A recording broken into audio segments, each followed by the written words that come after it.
looks like dirt over here, that's actually snow to the left. That's some of the snow from the blizzard. They took all the snow off the hill and they stuck it right there waiting for it to melt. Over to the right, the United States Botanic Gardens.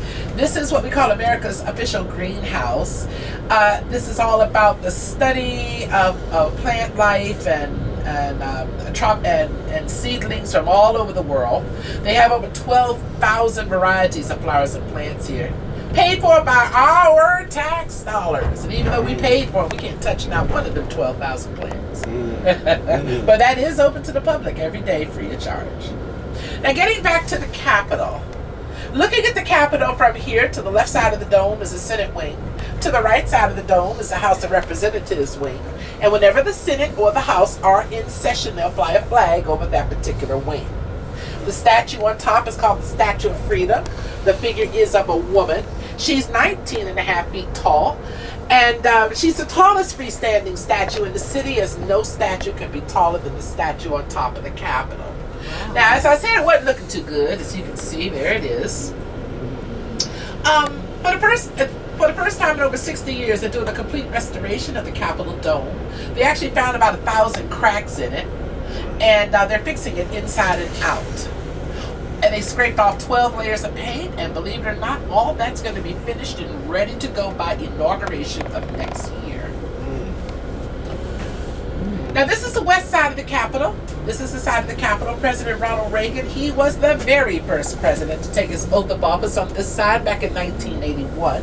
He did that because he wanted to face west towards his homeland of California. Plus, he felt you could accommodate more people on this side. You know what? He was right. Now, all presidents take their oath of office here on the west side of the Capitol. Now, the other side of the Capitol is where you will find the entrance, the visitor center, and you'll also find the Supreme Court, Library of Congress, other side of the Capitol. Have not been allowed to take tour buses up there since 9/11. Down to the left, way down there, tall obelisk, is the Washington Monument. Now, the distance between the Washington Monument to the left, Capitol to the right, is exactly 1 mile, and the area in between is what we call the National Mall. Most of the buildings that surround this mall are buildings of our Smithsonian Institution. And that statue all covered up over there to the left, statue of our 18th president, Ulysses S. Grant. He's getting a facelift too. So once every 4 years, January the 20th, at exactly 12 noon, the president or president-elect comes to this side of the Capitol and says 35 words to either change the power of the presidency or affirm the power of the presidency. Then the president usually has a little something to say after that. And then they always go inside and get something to eat. And then they come back out here, where they're going to start the official inauguration parade 1 mile in front of us to the White House. We call this America's Main Street. This is Pennsylvania Avenue. Now, Pennsylvania Avenue, named after the state of Pennsylvania, because Pennsylvania was the last location of the government before it moved here. It's the second widest street in the United States, 160 feet across. The only street wider than this one is Canal Street, New Orleans, Louisiana. Traffic signals in the center, coming up on our left, are removable for the inauguration parade. So after George Washington chose this area to build the city, Maryland gave land, Virginia gave land. 1791, that's when George Washington hired the Paris-born architect Major Pierre Lafont to lay the street plan. He had some help from a surveyor by the name of Andrew Ellicott and from a self-taught black mathematician named Benjamin Banneker. But what you see today is pretty much that original street plan. Coming up on our right, a new addition to this older building to the right. Well, this is the United States Courthouse to the right. This is where we have all the big federal trials, like the Watergate trial was here, the trial for John Hinckley. Remember him? Man accused of attempting to assassinate Reagan in 81. Oliver North's trial held there. Scooter Libby, Roger Clemens, and a little lady by the name of Monica Lewinsky. You may remember that name.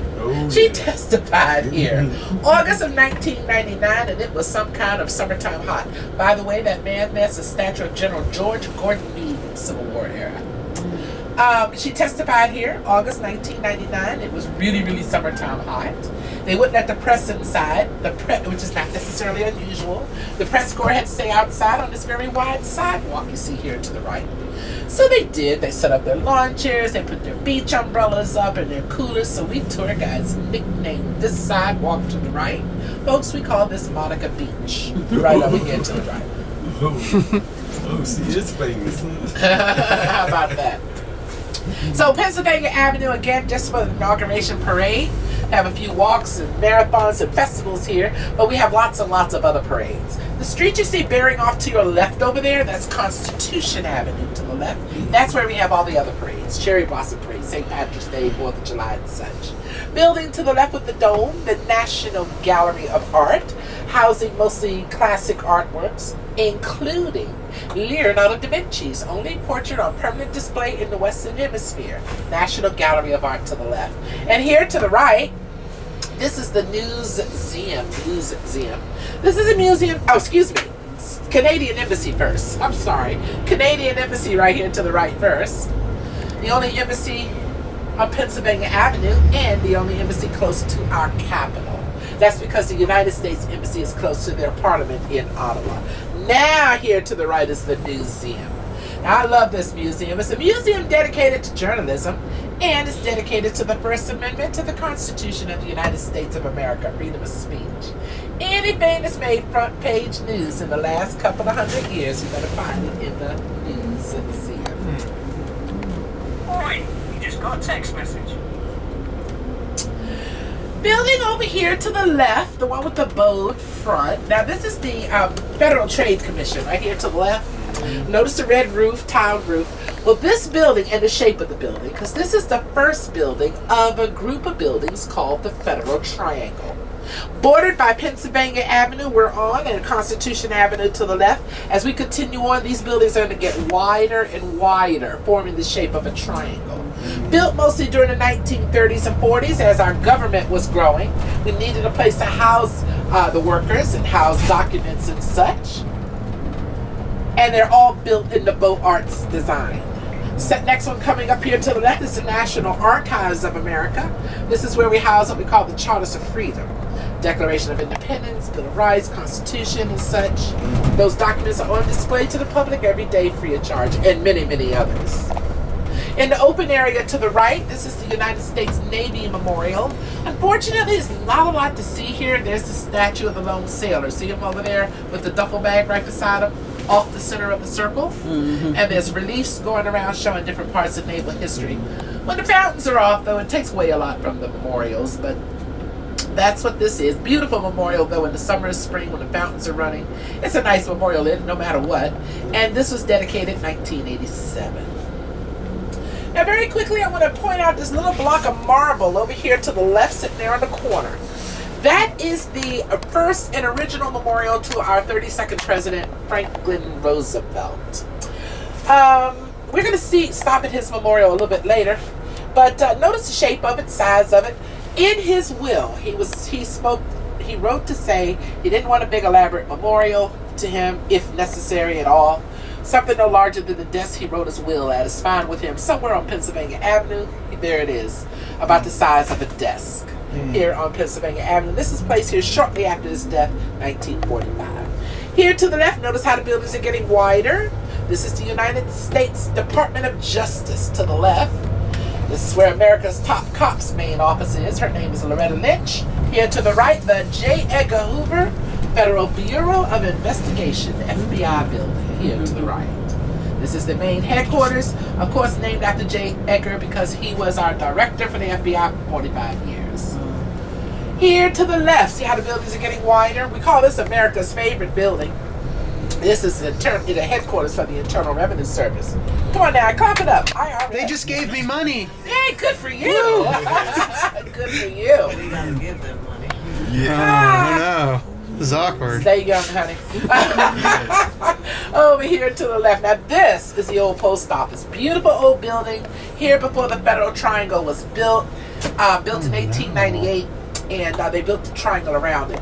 Up in that clock tower up there, they house the Congressional Bells of Congress. They only ring once every 4 years on Inauguration Day when the president's procession comes down the street. And it's been a big dinosaur on the avenue, building owned by the government. It's been a few things, shopping, this, that, and the other. Always a big failure. Not going to tear it down. Architecturally beautiful, gorgeous inside. Well, the government, prior to 9/11, was talking to Marriott Corporation to have them turn this into a hotel, very elaborate hotel. And of course, 9/11 come along and that fell through. Took them 12 years to find someone willing to finance a hotel. And look who they found. Oh, God. Yeah. You know what? I don't care who it is myself. This is going to be a gorgeous hotel. I always knew it would be because it's just beautiful inside. And with all the extras that they're doing and keeping all that beautiful wrought iron, it's going to be gorgeous. So I don't care. But it's all about the sign, see? You think that sign is big? Look at this one here on the corner. Look at that, bigger. And that's what it's all about because everybody running for president wanted this sign, a sign like that in the city. Government said no. You know why? They said, first of all, it's temporary. It's coming down this year, actually. It's going to open this year. And they chalk that up to being a construction sign, like when you put the cranes up. Yeah. Yeah. Now, this next building here on the left, this is the Ronald Reagan International Trade Center to the left, the official memorial for our 40th President Ronald Reagan. And this is the largest office building in Washington, D.C. to the left. 3.5 million square feet of office space. It goes 4 floors below ground. This is also the second largest government building behind the Pentagon. And this next one to the left, this is all still a part of this triangle. This one is the district building. Well, it's actually officially called the John Wilson building, but we locals still call it the district building. This is where the office of the mayor is. This is something like the city hall, but not like your local city hall when you go down to the city hall and take care of everything. This is just pretty much offices. They have other places for locals to go and take care of business, but that's what that is. Over to the right, tall building on the corner with the round windows at the top. One of the oldest hotels in Washington still standing. That's the Willard Hotel. Pre-Civil War, 1852. Ulysses S. Grant, again, speaking of him, used to come over from the White House, wouldn't call that then. And he liked to go to the bar right off the lobby of that hotel. He'd enjoy a good whiskey and a cigar. But when the public got wind of that, the public used to hang around that lobby trying to get the attention of the president, hence the term lobbyists from the Willard Hotel. And Miss Boss, this is what they were talking about here to the left, the White House Visitor Center. Okay. If we could drive straight ahead right now, we would ride right past the south side of the White House, straight ahead. Unfortunately, the roadway in front of us was cut off, closed to vehicle traffic shortly after 9 a.m. on September the 11th. Are you recording me, sir? No. Yes, you are. Okay. Recording buildings.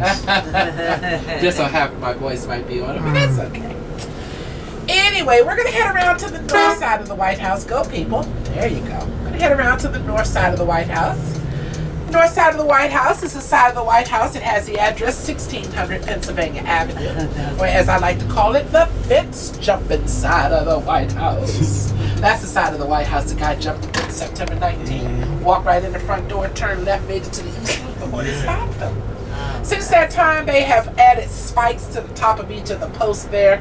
They have also put a bicycle barrier to move people away from the main fence. Through the trees to the left, you can see a little bit of the white building. That's the White House over there.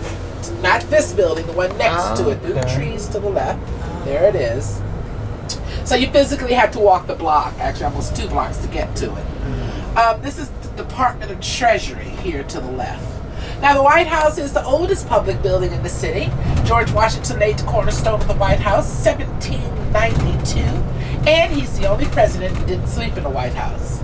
That's because the White House was not open for occupancy until the year 1800.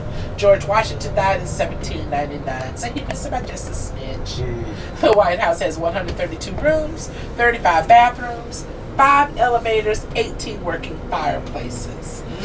It consists of 6 levels, 2 of which completely subterranean, for a grand total of 55,000 square feet of living and office space. This is the side again that has the address 1600 Pennsylvania Avenue, Washington, D.C. Now, as you look at the White House going to turn around and look right across the street. You don't have to go over there unless you want. But there's a statue in the center of the park. It's called Lafayette Park. Man on a horse, Andrew Jackson. Just notice that statue is there because we're going to talk about him when you come back. So I got to turn right. And when you get off the bus, you're going to walk the block and down here to your left. See there how the roadway is blocked off to it's a plaza now. This was closed off the vehicle traffic shortly after Oklahoma City bombings. And here you go, see? There you go. There you see all the people down there? That's where you're going. Keep walking till you see the big White House be on the left-hand side with the fountain in front. Now the beautiful old building on the other side of the White House, that is called the old executive office building. I can't believe they don't have no parking space down here. People come up here and take these spaces. This is for buses. Look at this. Look at this. Look at that. What? I hope y'all get tickets. So here I am in front of the White House. And that's awesome. Apparently there's a car coming. I thought this was an inactive street. You have a homeless person was sleeping over there earlier, and then you have the anti-nuclear weapon. Can't call them nut jobs because they're absolutely correct. There's the beautiful, beautiful White House, and I'm hurrying to back to my tour group. And then I don't know what's going on over here. Some sort of news. I took a couple of pictures there. But this is the fence they got. Dude jumped over and went right into the front door of the White House. But kind of a newsworthy town, so take back public.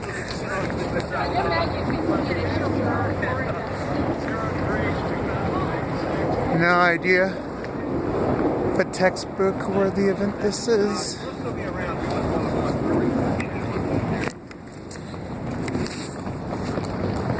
Actually, some of that what you saw can be a part of that. The two upper floors. What looks like you saw 2 floors is actually 3. Okay. They have another floor hidden up there. Yeah. And I know in that kind of hidden floor is a part of the private residence also. And upstairs, I mean, we've actually seen shadows behind the curtains and stuff up there. So Andrew Jackson, president number 7. They called him Old Hickory. Very cantankerous he was. And it was during his administration that they came up with the different political parties. He couldn't get along with nobody could get along with him. Now that particular statue you saw, it happens to be the oldest equestrian statue in the country. It was cast right here in Washington in 1852, put at that location 1853. There's also 3 replicas, exact replicas of that statue in our country. One is in Jacksonville, Florida. One is in Jackson Square, New Orleans, Louisiana. And the other is outside of Nashville near his home, Tennessee. Now, the man who laid the street plan of the city, Major Pierre Laffont, was from Paris.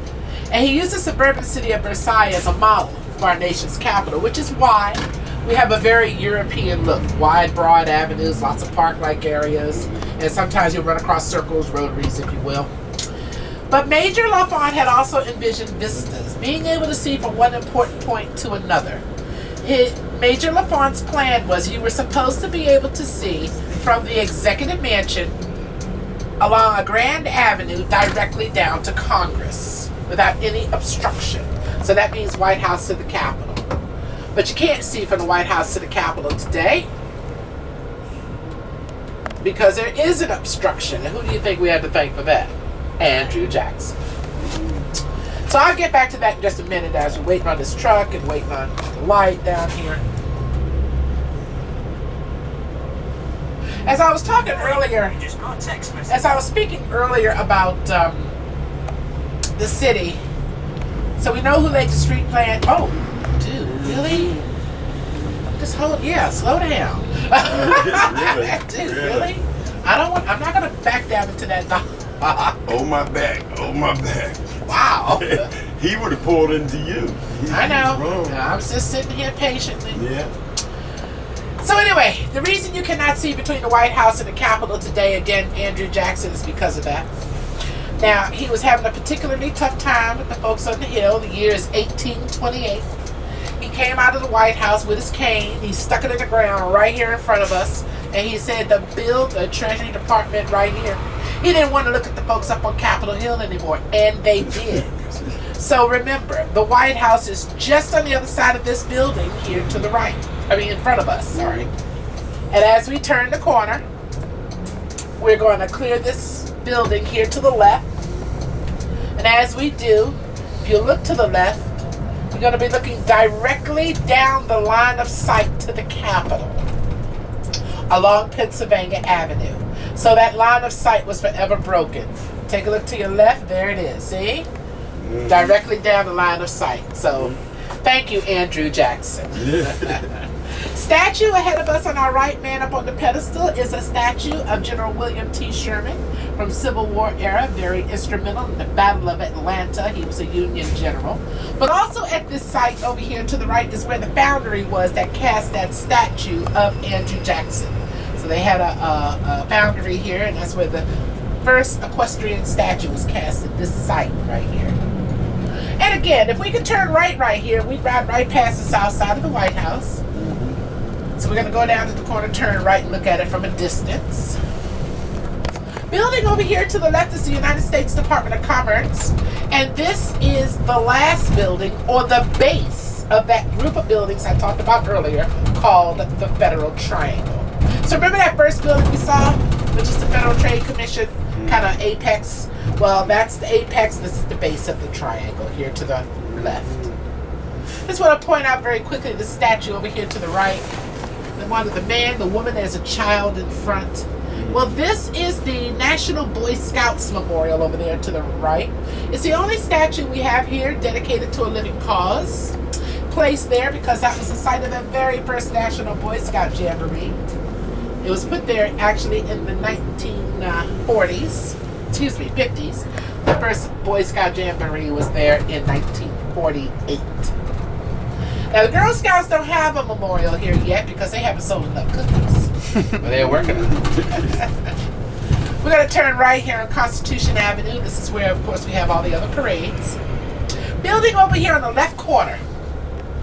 That's due to open later this year. That's going to be the Smithsonian Institution's National Museum of African American History and Culture.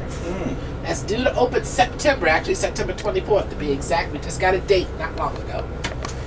And again, that's going to be the newest building of the Smithsonian. The design of the building is designed based off an African queen's crown. I thought so. Yep. Yeah, that was And if you're not sure, then we're talking about her hat. Yeah. Her decorative hat, right there on the left. And as I'm turning left over here to the, turning right over here to the left, one of the tallest masonry structures in the world, dedicated to our first president, George Washington, the Washington Monument. The Washington Monument, 555 feet, 5 1/8 inches tall, 897 steps in the Washington Monument, elevator taken to the top, 1 minute, 10 seconds. Now the flags, of course, around it, one for each of our 50 states, and again, it has staff because of the Supreme Court justices passing. Coming up on the right, we're about to ride past the south side of the White House. Now, this is the side of the White House that the president's helicopter lands when he goes off in Marine One. This is also the side that they have the annual Easter egg roll on Easter Mondays. And this is where Mrs. Obama's vegetable garden is. The big open area to the right is called President's Park. It actually predates the White House. It was a part, oh, come on, truck. This truck is great. Block my view. Oh, I'm going to let him pull on it. Look at him. Has not a clue. Not a clue. I'm going to let him go. Anyway, President's Park, 52 acres. Again, it predates the White House. And it was a part of Major Pierre Charles Lafonte's plan to have a big open park. Once upon a time, in the very early days, this would have been a part of the White House property, separated, of course, at the turn of the 20th century. Go ahead, truck. Thank you. There you go. Here comes the south side of the White House. Now, I can't come to a complete stop, but I can go very slowly. The flag flies 24 hours a day at the White House, regardless of whether or not the president is home.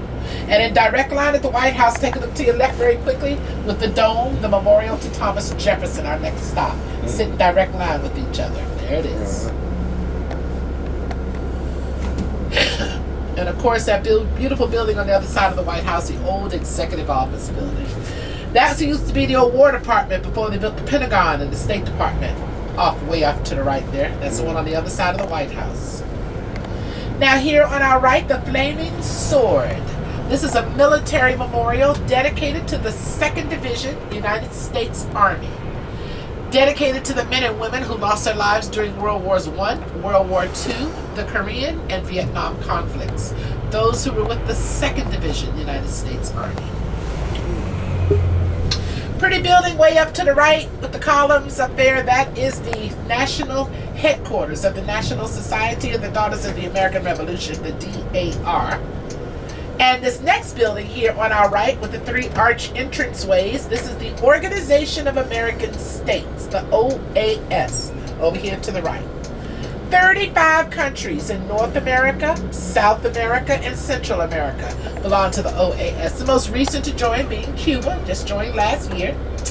And when that building was built in 1935, it was originally called the Pan American Building. So that's something like a mini United Nations just for the Americas. Now, our next stop again is going to be the Memorial to Thomas Jefferson. But we are going to just slow down here so you can see the World War II Memorial. Now, the World War II Memorial is going to be coming up on our right. It sits in direct line with the Washington Monument to the left, as you will see the Lincoln Memorial to the right. The World War II Memorial was dedicated here in 2004. It has 56 columns around it, representing 48 states. Then, of course, territories in our nation's capital at the time of World War II.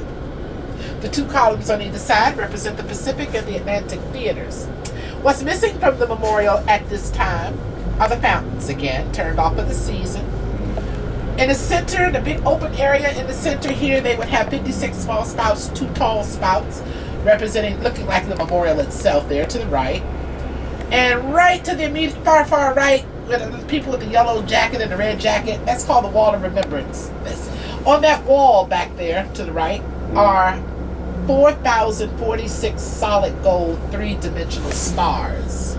Each star representing 100 deaths during World War II, for a grand total of 55,000 square feet. Excuse me, for a grand total of 400,000 deaths during World War II. Gold star, of course, was the official symbol of World War II.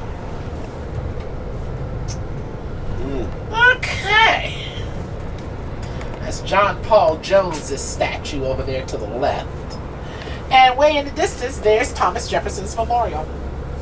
Before we talk about TJ, as I like to call him, we got to cross over this water up here to the right ahead of us. This body of water is called the Tidal Basin. It's a man-made body of water, and it was dug by the Army Corps of Engineers back in the year of 1909. The purpose of this basin is to take the overflow from the tidal Potomac River when the river comes up at high tide. Now, if this basin wasn't here when the river comes up at high tide, water would flow right onto the streets. As a matter of fact, this used to be the site of a public beach, complete with a boardwalk. Now the trees that completely surround this basin, here's some of them right here to the left that go all the way around, are the famous Japanese cherry trees. They were a gift to the United States from Japan back in 1912. They only bloom once a year, usually the first 2 weeks of April.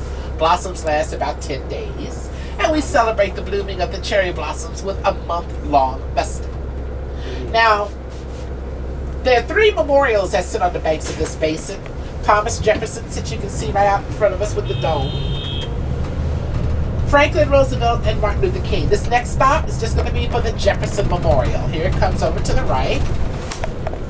Now imagine when the cherry blossom trees bloom. As you look around this whole basin, it looks like pink and white cotton candy. It is so beautiful and very crowded. Where's the festival? Like, it's all over the downtown area. They have a big parade. They have fireworks one night. It's all over. They crown the cherry blossom queen, so it's not just in one area. So in order to come during that time, I just look online under Cherry Blossom Festival or something. Well, the Cherry Blossom Festival is about 3 weeks. I can give you the exact dates. I have it in my calendar. Oh, okay, good. And then you just figure out when you want to come. Just be prepared for crowds. It is crowded. I mean, it's literally shoulder to shoulder down Oh, there. is it? Oh, yeah. Oh, yeah. Now, coming up as we're making our way around the basin, there's a building coming up. It's going to be on our left. It's a concrete building, concrete walls, and a glass peaked roof coming up on the left there. That's the United States Holocaust Memorial Museum, right there to the left. It is considered one of the finest Holocaust museums in the world, opened here in 1994. And the next building here to the left is the Bureau of Engraving and Printing. It's my favorite building because that's where they make the money. Yeah, that's what we call it, the money factory. It's not a mint. Unlike Philadelphia has a mint, they mint coin. This is where paper money comes from. 75% of the United States currency is produced in that building. They do stocks and bonds and White House invitations. Now, we do have a backup place, the other 25% of our money, along with postage stamps produced in Fort Worth, Texas. Now, there's Jefferson's Memorial. As I pointed out earlier, this memorial does sit in direct line with the White House. That was the idea of Franklin Roosevelt. Roosevelt admired Jefferson so very much that he wanted to look out and see his memorial at all times. So it was actually Franklin Roosevelt who laid the cornerstone here in 1939. The memorial itself was dedicated right during the heart of World War II, 1943. Now, of course, the cherry blossom trees were all around back then. And there was a group of ladies who protested the building of the memorial there because they knew it was going to have to take down some of the oak and some of the poplars and some of the cherry trees. They chained themselves to some of the trees in that area to prevent them from cutting them down for the construction to continue. So the police and everybody left them alone. They figured out a way. You also have to consider it was summertime. So they gave them a lot of water, keep them hydrated, and just left them there. And guess what? What goes in's got to come out. So they eventually had to get up, and that's when they were able to clear the trees. So Thomas Jefferson, 3rd President of the United States, 2nd Vice President under John Adams, 1st Representative of State under George Washington. He was author of the Declaration of Independence, author of the Virginia Statute for Religious Freedom. He was an architect, a lawyer, a horticulturalist. He was many, many, many, many things. But the one thing he was most proud of, he felt was his greatest accomplishment. He was the founder of the University of Virginia in Charlottesville. And of course, being the author of the Declaration. You go to his home in Monticello, and you will see that nowhere, he's buried there, nowhere on his grave site does it say anything about him being president. It does say that he was the author of the Declaration. It also says he was the founder of the university. It's a beautiful memorial. This is actually one of our stops. But unfortunately, I got to stop down there a little bit. Going to make your way back up here. And you can go around the left side of the memorial. If you don't want to walk up the front stairs, because there's stairs to take you right up in. There's a ramp down there. It'll take you into the downstairs area of the memorial. And there you can take an elevator up into the chamber. There's also downstairs Jefferson Memorial that you will find the restrooms. Now you can either walk back up here this way, or you can go down and walk along the basin, which is a beautiful walk.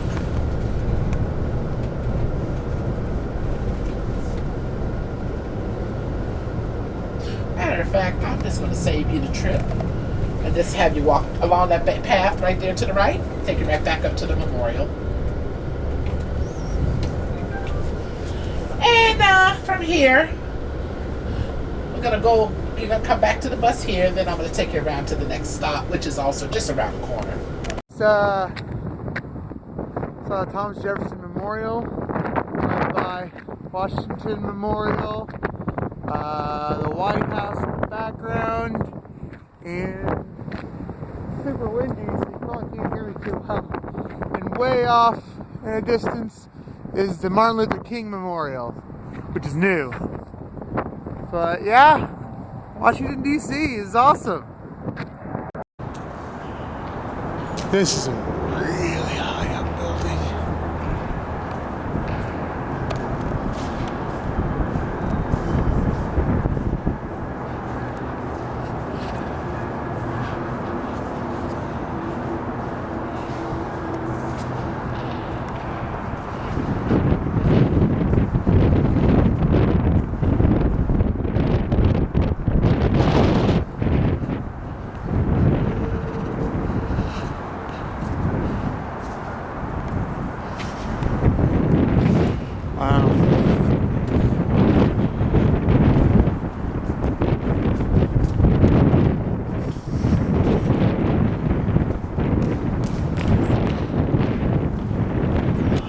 Washington, D.C.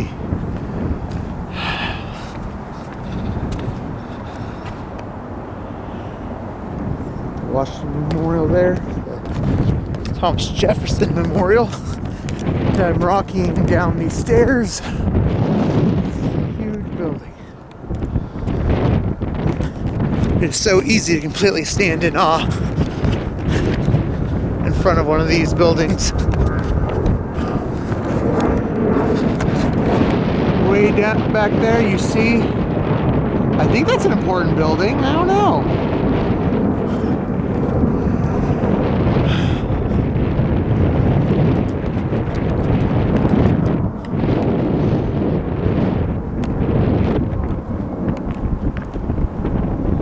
Truly a beautiful, beautiful building. Beautiful Thomas Jefferson Memorial.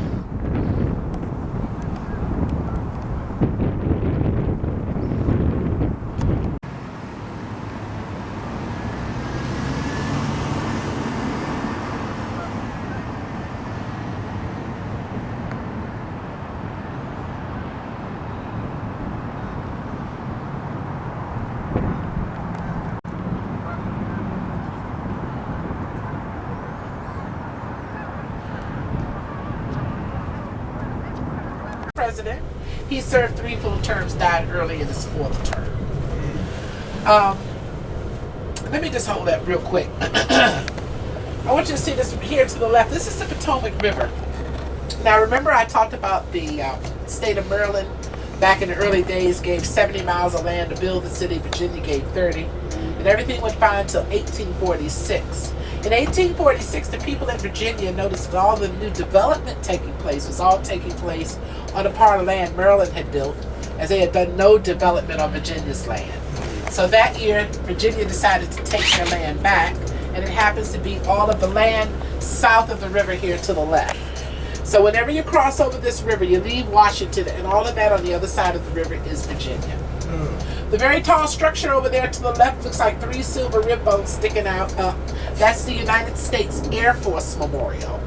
The 3 spires represent the contrails that the Thunderbirds, their planes, leave behind when they burst out into the air. And those spires also represent service, integrity, and excellence in all that the Air Force does. That was put there in 2006. And the low-lying building just to the left of that, we're right beside it. You can see just the top of the building there. You see it through the trees to the left? That's the Pentagon. And we're actually going to see that when we leave on our way back towards your hotel.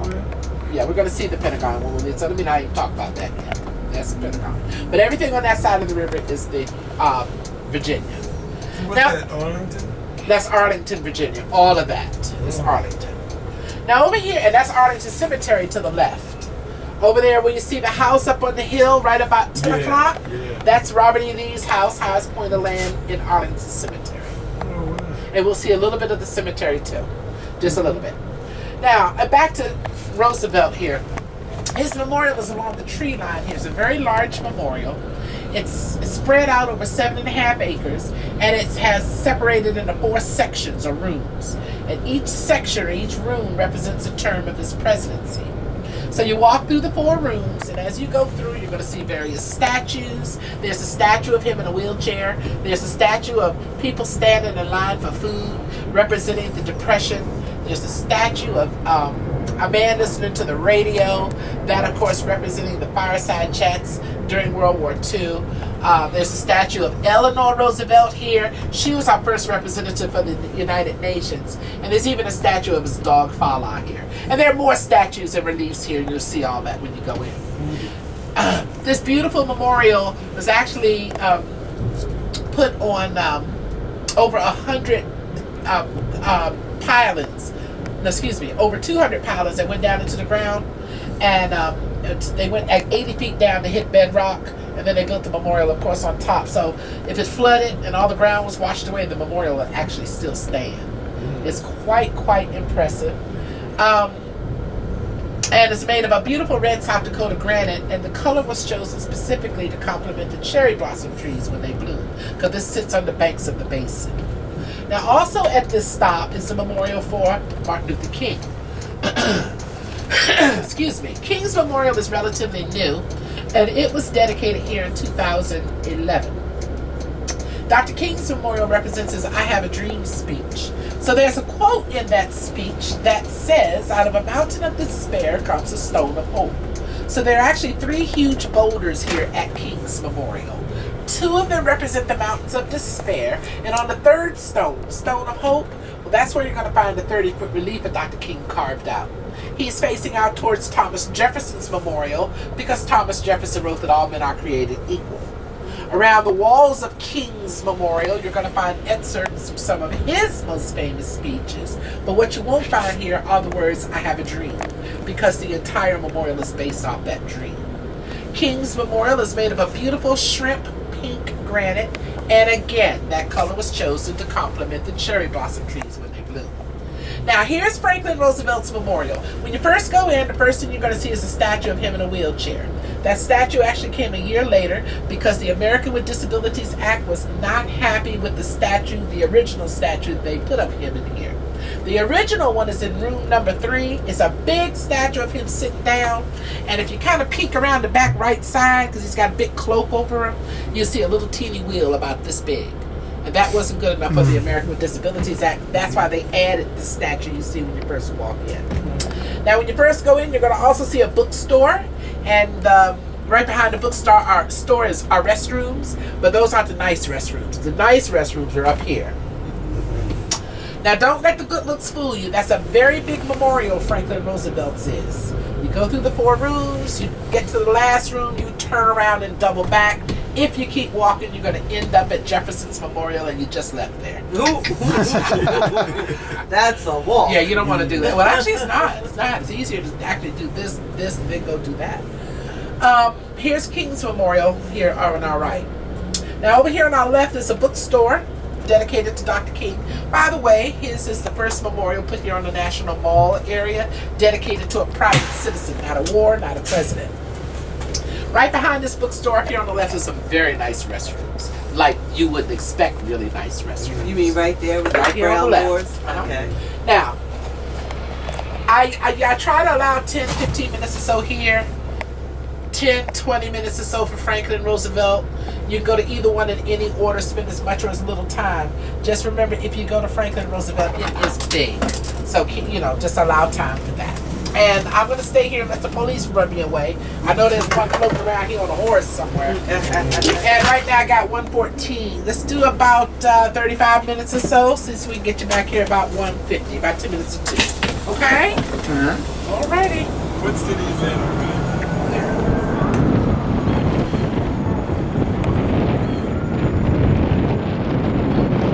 Gonna visit Dr. Martin Luther King's first, because it's closer.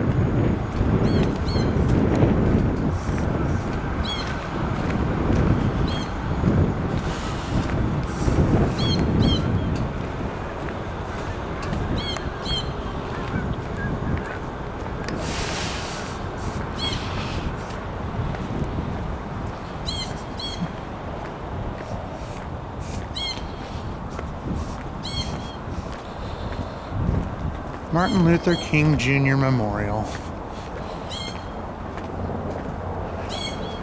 We shall overcome because the arc of the moral universe is long, but it bends towards justice. District of Columbia, 1968. Darkness cannot drive out darkness, only light can do that. Hate cannot drive out hate, only love can do that, 1963. I believe that unarmed truth and unconditional love will have the final word in reality.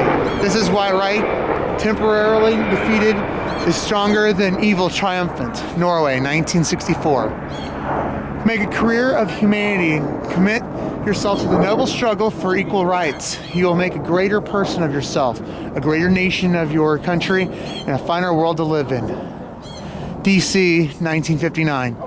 I oppose the war in Vietnam because I love America. I speak out against it, not in anger, but with anxiety and sorrow in my heart, and above all, with a passionate desire to see our beloved country stand as a moral example of the world. California, 67. If we are to have peace on earth, our loyalties must become ecumenical. That's embarrassing. Ecumenical, rather than sectional. Our loyalties must transcend our race, our tribe, our class, and our nation. And this means we must develop a world perspective. Georgia, 1967.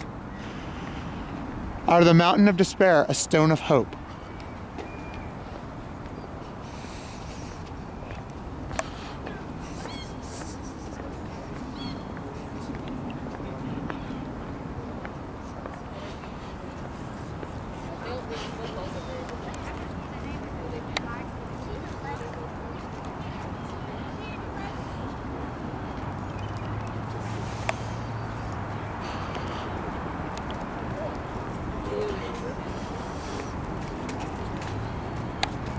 We just came from there.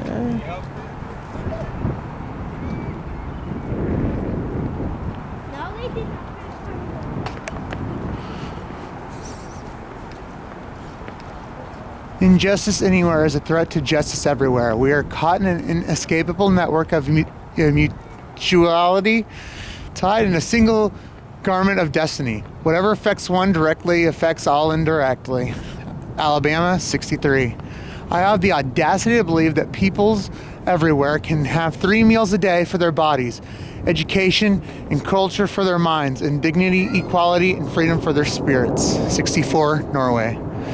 It is not enough to say we must not wage war. It is necessary to love peace and sacrifice for it. We must concentrate not merely on the negative expulsion of war, but on the positive affirmation of peace. California, 67. The ultimate measure of a man is not where he stands in moments of comfort and convenience, but where he stands at times of challenge and controversy. 63. Every nation must now develop an overriding loyalty to mankind as a whole in order to preserve the best in their individual societies. 67, New York. We are determined here in Montgomery to work and fight until justice runs down like water and righteousness like a mighty stream. Alabama, 55. We must come to see that the end we seek is a society at peace with itself, a society that can live without its conscience. Alabama, 65. True peace is not merely the absence of tension, it is the presence of justice. 58. This was the Martin Luther King Jr. Memorial. The reason I read this is because this man, very famous speaker, whose words shall live on throughout countless generations now. And they sound pretty good too, you know. It's proof that not anyone can sound smart with Dr. King's words, because, yeah, I stumbled.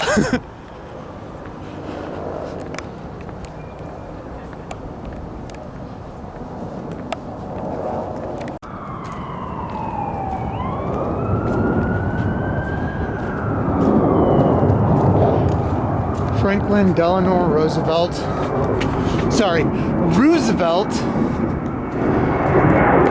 Memorial. Start with that room right there. I pledge myself to a new deal for the American people.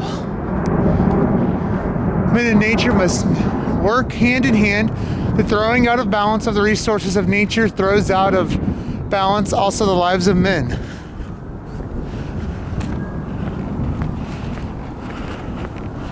Please tell me this isn't just a bathroom we're wasting time walking towards.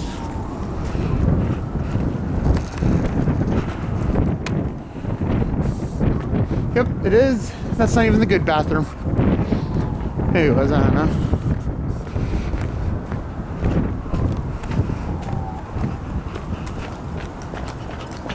Shaky cam, shaky cam, shaky cam. Franklin Delano. Oh, I thought it had an R at the end of Delano. Okay, President of the United States, 1933 to 1945.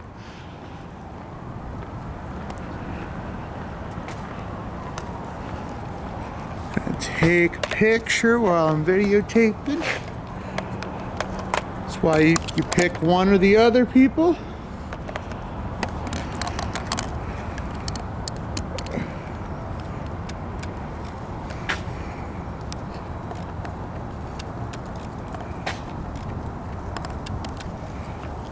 Okay.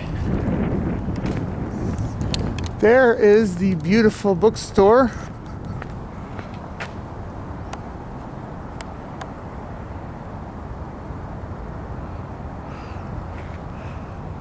I don't really care about the bookstore.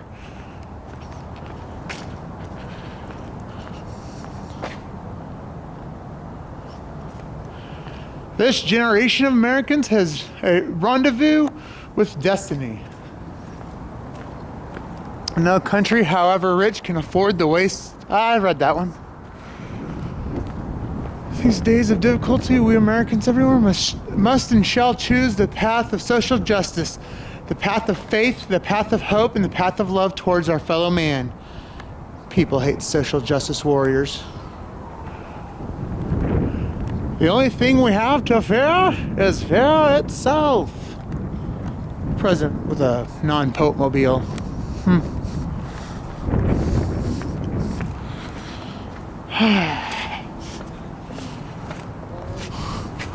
Among American citizens, there should be no forgotten men and no forgotten races.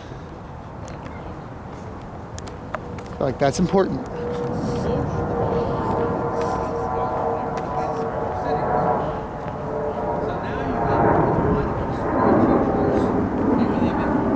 Never forget that I live in a house owned by all the American people and that I have been given their trust. Any kind of when they go to a big city, you'll find it. But while you're trying to search for work, you gotta eat. You can go a while without taking in food, but not too much longer. You're gonna get sick. Then you can't even function. You didn't have the social service agencies that we have today, so you had to rely on. I see 1/3 of a nation, ill-housed, ill-clad, ill-nourished. The test of our progress is not whether we add more to the abundance of those who have much, it is whether we provide enough for those who have too little. Something hot to have, maybe once. Okay, you line up here. People want to make fun of people who have to accept social services, but we're not too much far from where we were then. So it seems to me. At the end of the day, you have to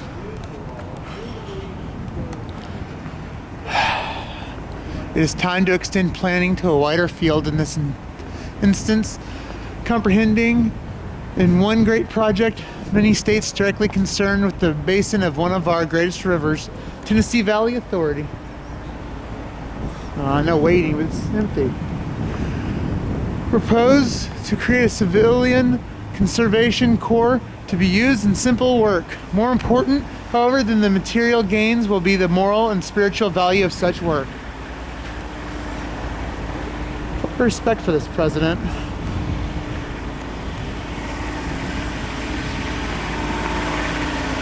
We must scrupulously guard the civil rights and civil liberties of all citizens.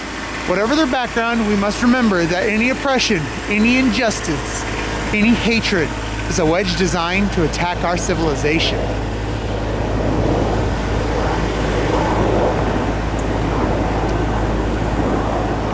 This used to be right in front of the,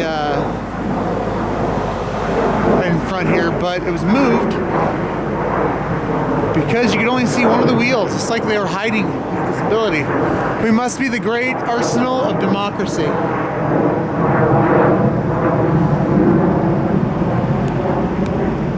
I have seen war. I have seen war on land and sea. I have seen blood running from the wounded. I have seen the dead in the mud. I have seen cities destroyed. I have seen children starving. I have seen the agony of mothers and wives. I hate war. There's nothing to wait in.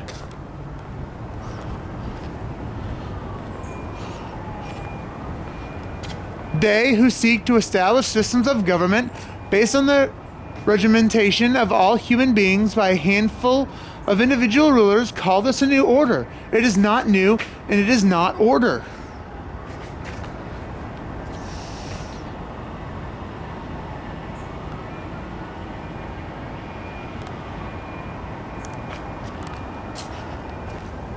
What is that, a Shar-Pei?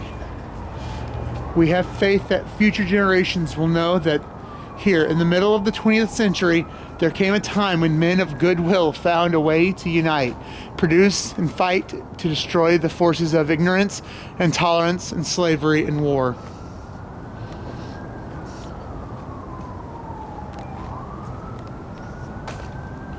Fourth term, 1945. Dang, this guy.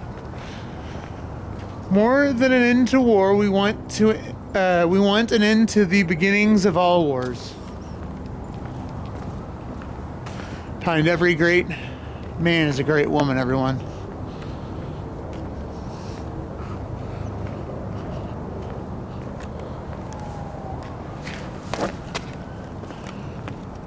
Cheat coded my way through that. Unless the peace that follows recognizes that the whole world is one neighborhood, does justice to the whole human race, the germs of another world war will remain as a constant threat to mankind.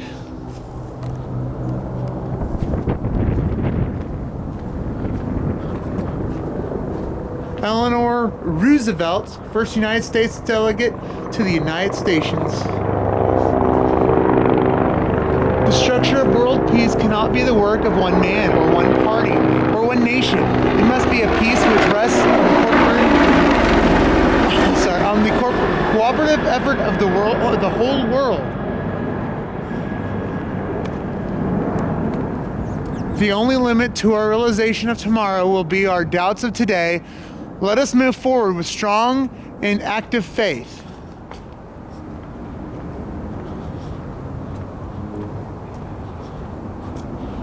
Freedom of speech, freedom of worship, freedom from want, freedom from fear. Seriously, freedom of speech, freedom of worship, freedom from want, freedom from fear. Not free from fear.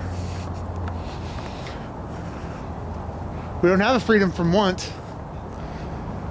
And everyone who's an Islamophobe, we don't have a freedom for worship because they certainly don't. Freedom of speech. Do we still have that in this country? Not 100% sure. Not 100% sure.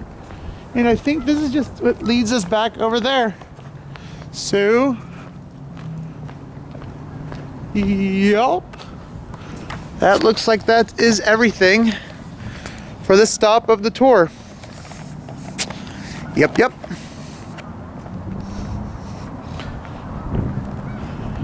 I want to go there. Washington Memorial. Really want to see Lincoln Memorial, but I hate war.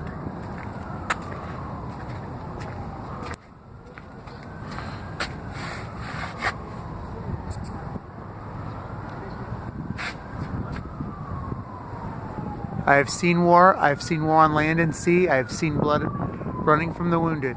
I've seen the dead in the mud. I have seen cities destroyed. I've seen children starving. I have seen the agony of mothers and wives. I hate war.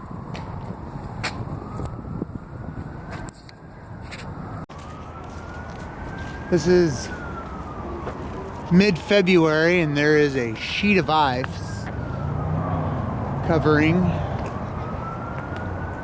right in front of Franklin Delano Roosevelt's memorial. Ooh, so close.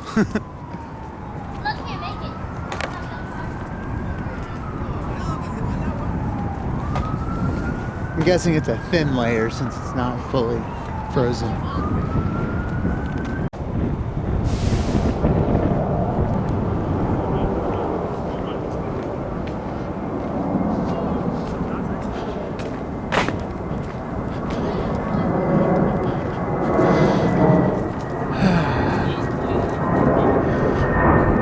It's so beautiful.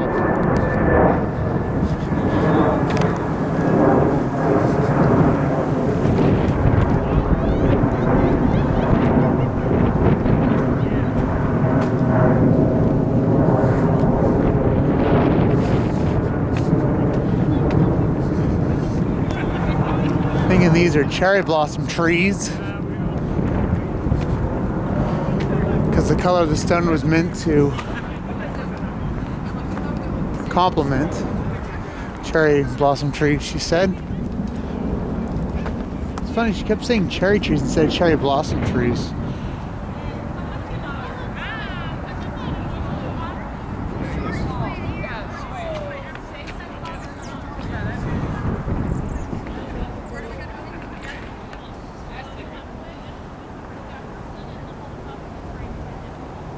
I do sometimes. And it's like Texas. Texas has been many in and out of the Union. Yeah, over it was the years. Y'all got- Republic Right. for like 10 years. It was in the country, then Civil War happened, and it got Exactly. in the country again. Exactly. Yeah, but Which proves that you really can't leave. Yeah. So that's why I remember going to the Texas History Museum, which is a fabulous museum, not far from the Capitol. And they have all the flags. That they Oh yeah, Six Flags. Yeah, Six Hence Flags. the name of the amusement park. Yeah. Okay, so listen, next stop, lot to see.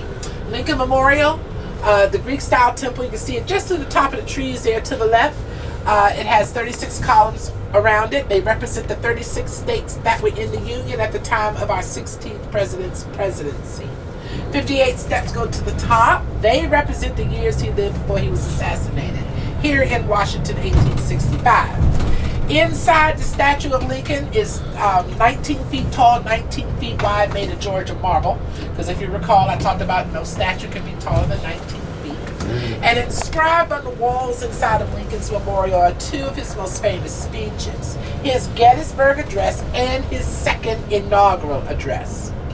Now, if you don't want to walk up the 58 steps, there's a ramp, takes you downstairs. Again, elevator, that better work, takes you up into the chamber. There's also downstairs Lincoln Memorial that you'll find the restrooms. It's the last opportunity for a restroom during our tour.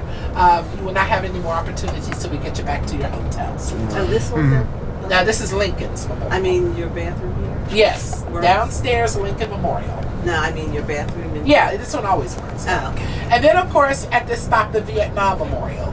Now, that's known as the Wall. It's a Greek, a very highly polished black granite wall, formed out into two long walls, one pointing towards Lincoln's Memorial, one pointing towards Washington Monument. It's kind of shaped like a wide V, Vietnam.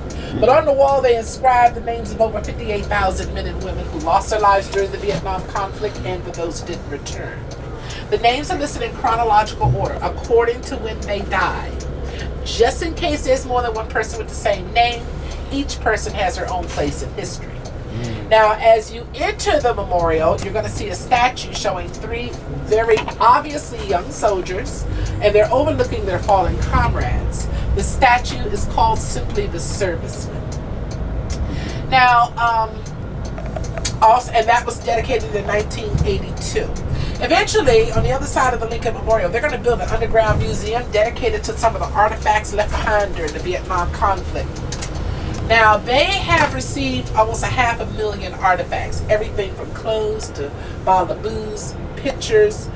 There's a 2-carat diamond ring that was left behind about 6-7 years ago. Somebody rolled in a brand new Harley Davidson motorcycle and left it at the wall. So many things have been left behind. The National Park Service, who's been taking care of this stuff, has now asked permission and asking the public to weigh in on what things they can and cannot keep, because they can't keep everything. You know what I mean? Anything directly related to a particular soldier whose name is on the wall and or the actual war itself, yes. They never keep fresh flowers. But now they're trying to figure out how they can preserve without preserving everything. You know what I mean? So I'm going to talk about something else too very quickly. So here's Lincoln's Memorial here to the left. And if you look along this grass here to the left, you see the blue recycle bin. There's the ramp that takes you into the downstairs area of Lincoln's Memorial. And that'll take you down where the restrooms are in the elevator. And as you can see to the left, you can walk all the way around the memorial inside where the columns are. You see you can walk all the way around there. Also, when you stand out and look out, you see that long concrete slab out there? They would fill that with water, and it's called the reflecting pool. It's 1.5 feet deep. It's being cleaned, and it reflects the Washington Monument at night.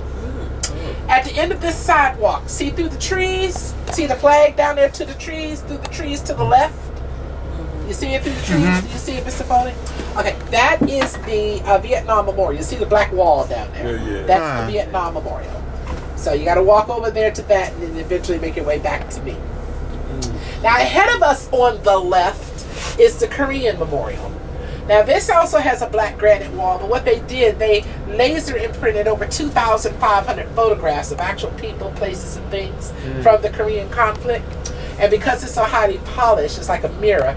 Right across the sidewalk, they put the 19 oversized stainless steel statues showing the men, the soldiers, like they were on maneuvers in the combat field.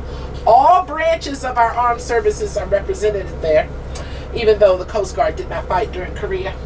And it really is a very moving statue. So anyway, the idea, the 19 statues reflect into that wall.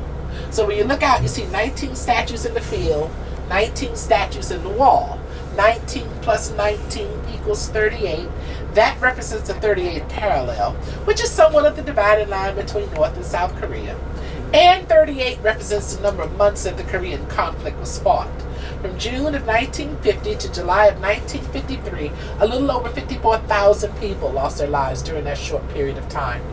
And at the by that flagpole, or at the tip of where the statues are, there's a wonderful plaque that says that our nation honors our sons and daughters who went to a country to fight, who went out to fight for a country they didn't know and a people they didn't know, something like that. It's quite a beautiful quote. And that was dedicated there in 1995. So you got 3 things to see here. Again, this is going to be the longest stop of the day. If you come back and I'm not here, don't worry, don't panic. Please run me off and I will be back. Before we go, Mr. Foley, do you have a cell phone? Yes, I do. A smartphone? Yes. If you give me your phone number right now, I'm going to send you a picture. I found the schedule for the bus. Okay. And what you do when you get back to your hotel, you take this picture to the front desk and tell them, where do I get this bus? Okay. It tells you several different ways to take a bus from your hotel. Okay, thank you so much. There's one that you go straight through. There's one you got to transfer to. But just to get, no, wait a minute. Wait a minute. Let me get the phone number. No, I'm messaging. Sorry. Hold on, y'all. Give me a second and I'll give you the time. Wait a minute. Empty. New. All right. But no. Wait a minute. Okay, give me the number. 832 832 652 79 652 832 652 7949. Okay.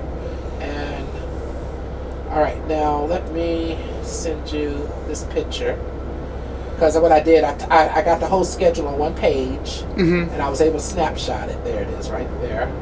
And I'm gonna send that to you.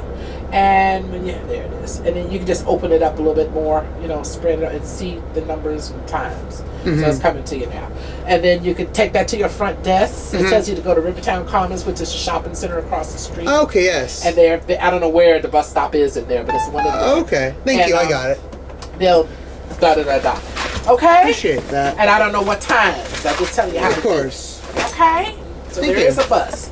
All right, right now I got 2 o'clock. Let's shoot for 10 of 3, about 50 minutes or so. Is that okay? And if you need a few more minutes, that's fine too. Thank you. Okay.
Oh man. Oh, these are actual people. Yeah, laser etched. I wasn't expecting to look as amazing as it does. Yeah. Wow. It is awesome.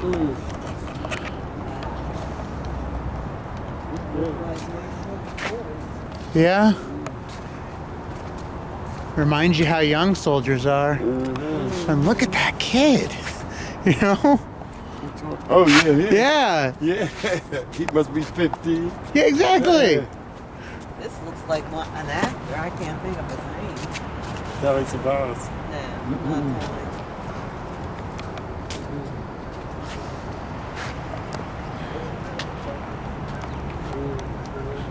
The nose.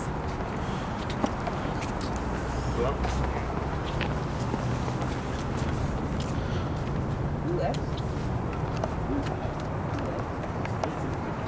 What was done by lasers, but it's really great juxtaposition on the photos. Really.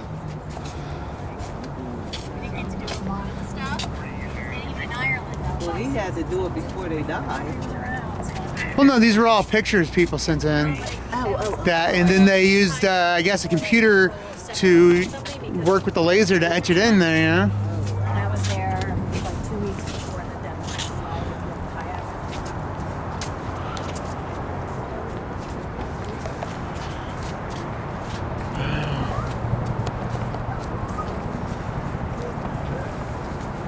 Korean. Here's the quote. Our nation honors her sons and daughters who answer the call to defend a country they never knew and a people they never met. It's supposed to be met, yeah. The M is Funny. AWOL. Oh, yeah, it's on.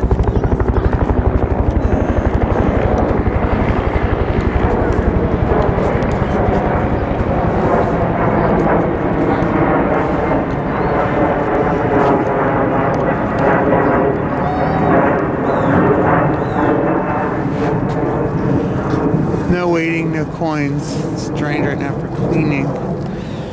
Dead USA 54,246. UN 628,833. Missing United States 8,177.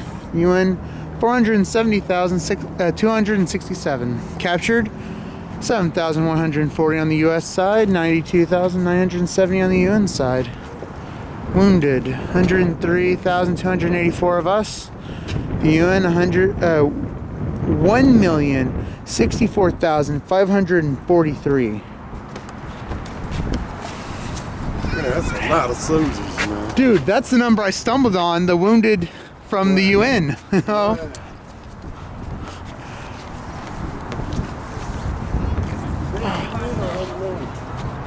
What's that? That's unknown. Oh, is it unknown? I don't know. Well, if it was unknown, I figured it'd be a K. I'm thinking, I don't know. It's an impressive number, though.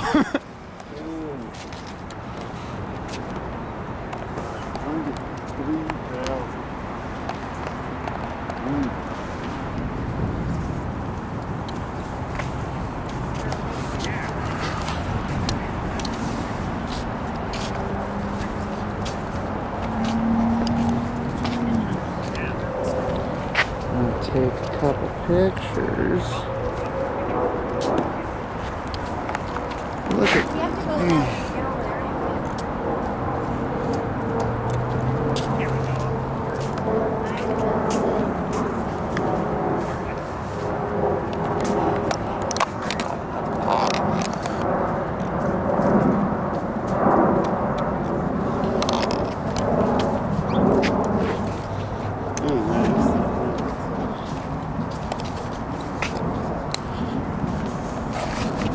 See, somebody wasn't a very good commander to lose all them people.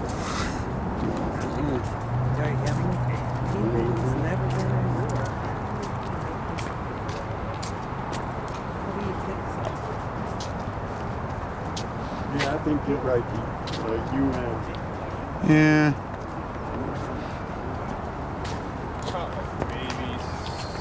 because here's all the countries. See, Yeah. that's the UN.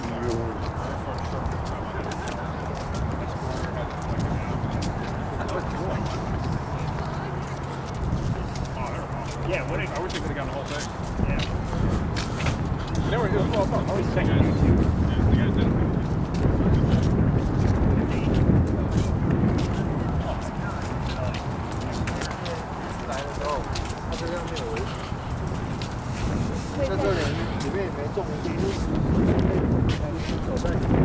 It has the countries that fought, huh? Just noticing that. Ethiopia, Denmark, Tour operators. Okay. Try to speak that right. Colombia.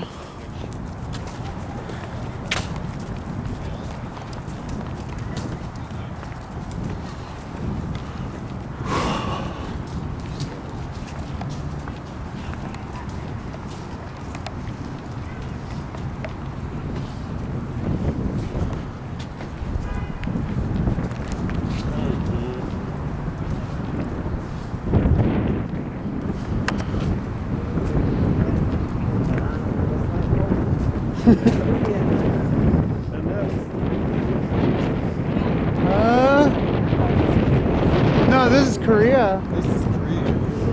Yeah. Yeah, I think, is it on the other side of this one? Because that's Lincoln. It's way over there. Oh, yeah. Oh, I didn't want to go. Yeah, it's the black wall. Yeah, because they both have black walls.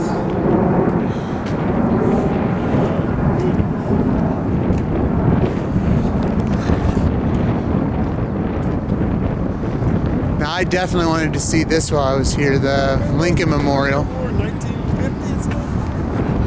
This thing back there. Not 100% sure. 1950 to 1953, I think it's there. That was before the Vietnam. Yeah, Vietnam was 70s, 60s, 70s, yeah.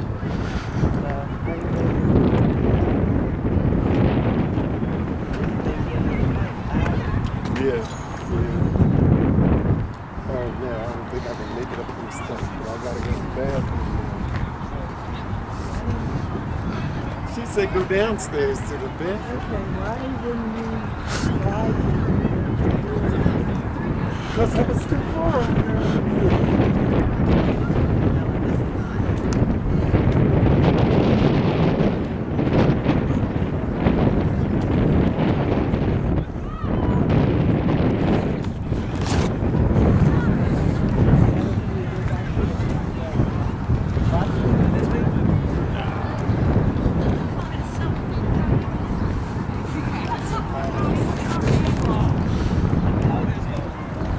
There's a not so reflecting pond right now.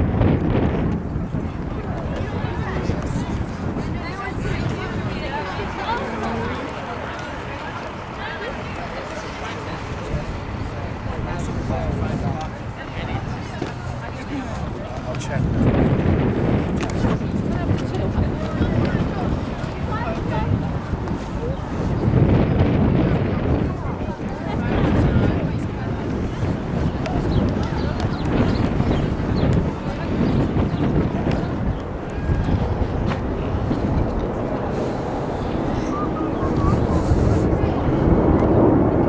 Delaware, Pennsylvania, New Jersey, Georgia, Connecticut, Massachusetts, Maryland, South Carolina, New Hampshire, Virginia, New York, North Dakota, Colorado, Nebraska, Nevada, West Virginia, Kansas, Oregon, Minnesota, California, Wisconsin, Iowa, Texas, Florida, Michigan, and Arkansas.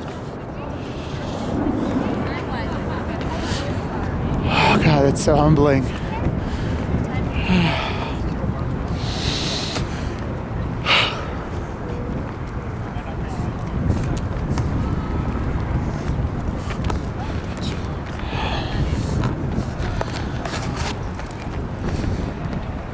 Abraham Lincoln, freer of all the slaves in northern territories by the Gettysburg Address. None of the southern ones.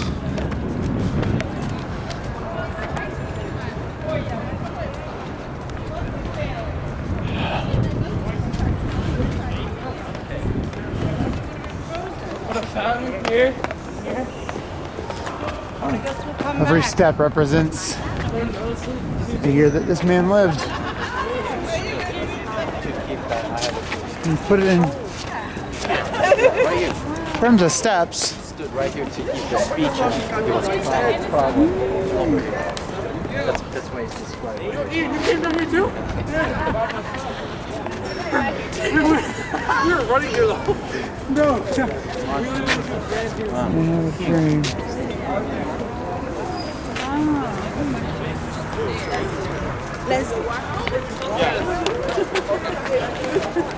Probably even need some pressure washing.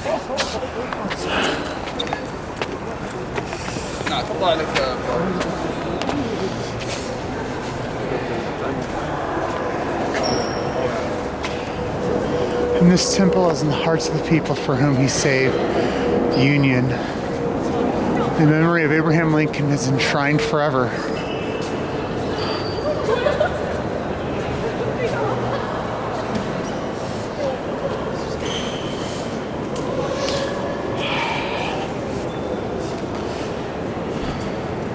The Gettysburg Address, starting with 407 years ago. Blah, blah, and that government of the people, by the people, for the people, shall not perish from this earth.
I Have a Dream. Martin Luther King Jr.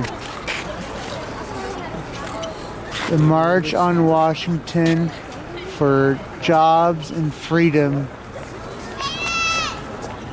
August 28th, 1963.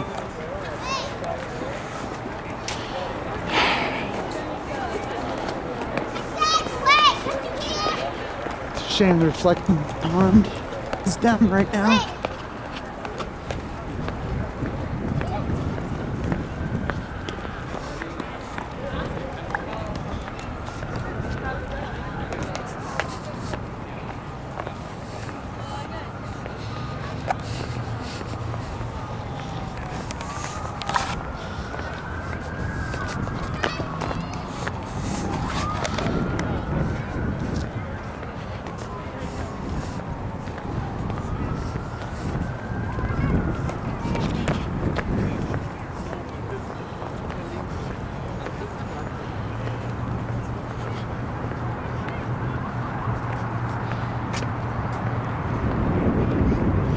Then we have, almost look, then we have the Vietnam Memorial.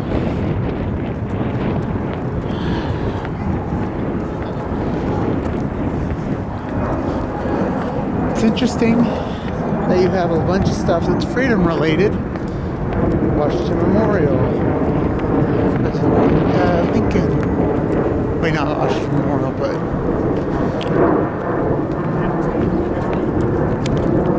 Abraham Lincoln, you have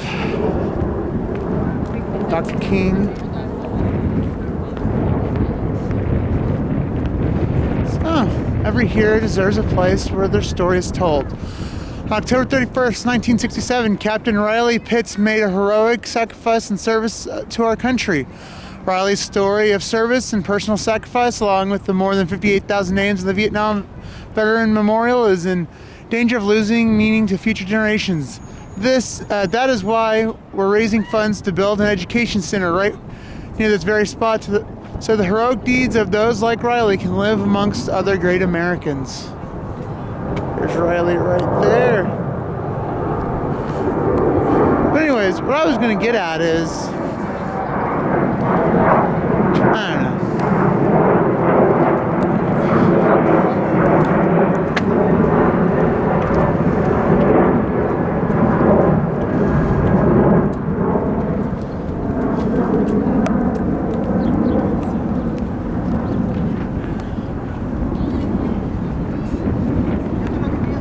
Vietnam Veterans Memorial.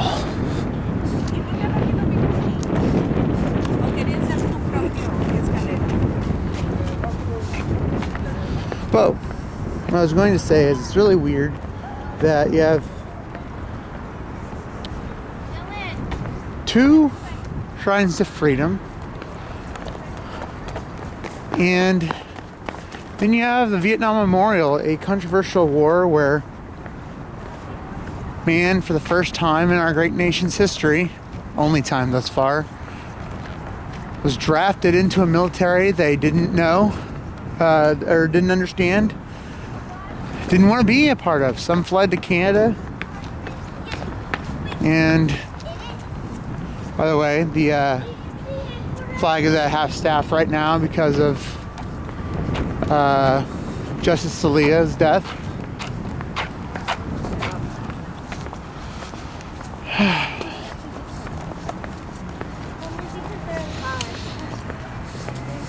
These poor boys, children. Some men now, a lot as you can see not.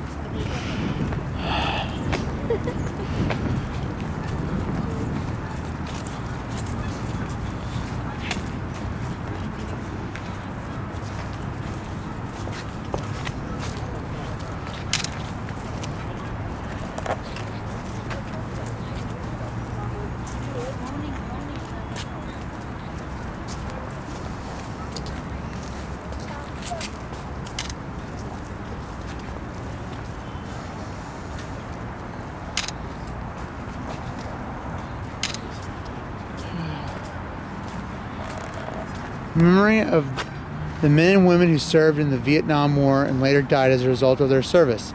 We honor and remember their sacrifice.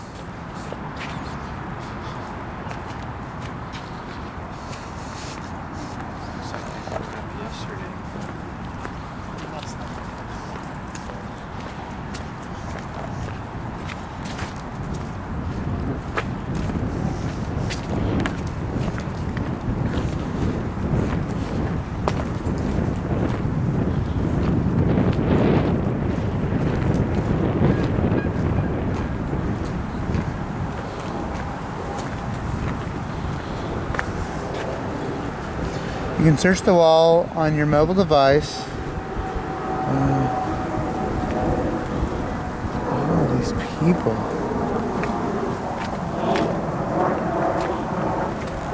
Nation honors the courage, sacrifice, and devotion to duty and country of its Vietnam veterans. This memorial was built with private contributions from the American people.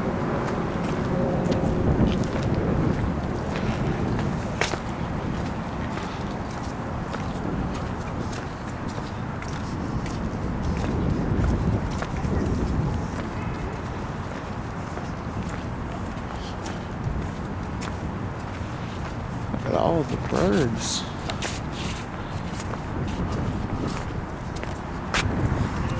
Then we begin. Honor those who serve. Please stay on sidewalks. Man.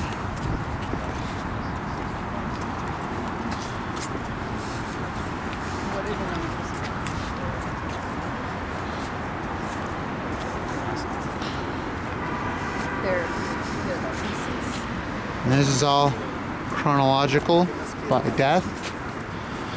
Si no hago computadora,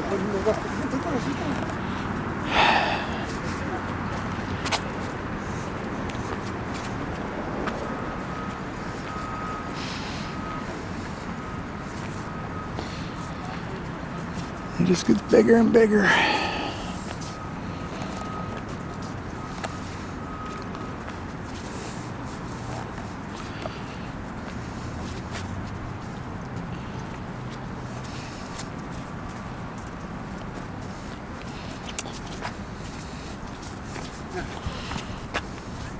A lot of men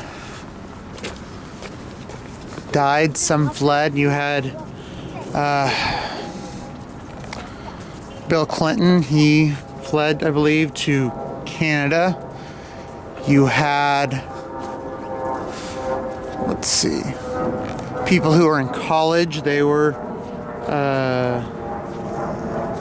exempt because of college status. My father, I believe he was double exempt because he was in college, I believe, at the time, and he is missing his finger that he would need for shooting. This is terrible, terrible tragedy. I mean, just weird feelings, you know?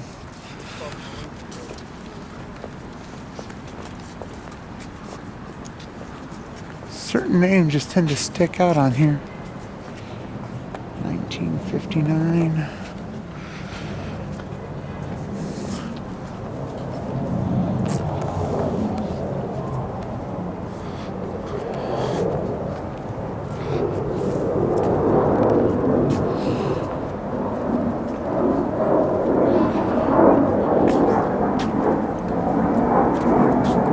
People often leave items. In fact, was that something that was left here?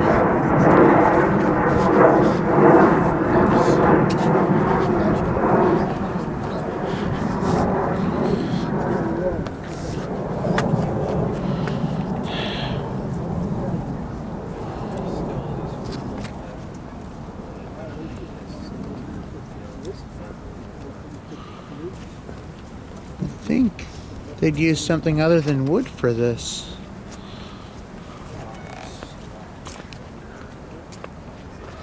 No. PA Lions. Let's see. They're not alphabetical. I know, I think I'd be able to find that one name. You'd have to basically know when the person you looked for died, pretty much. Which is good.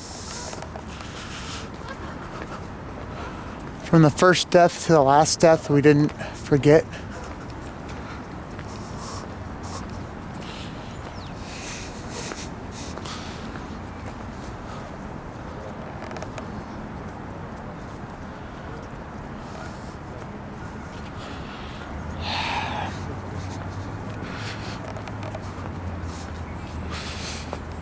Sorry, I ADHD'd.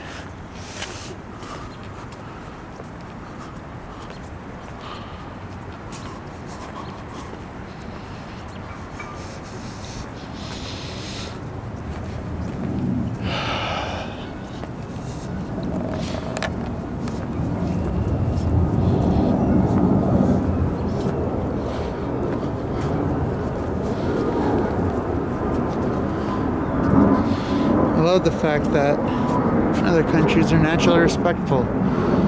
Not here. Jesse C. Alba.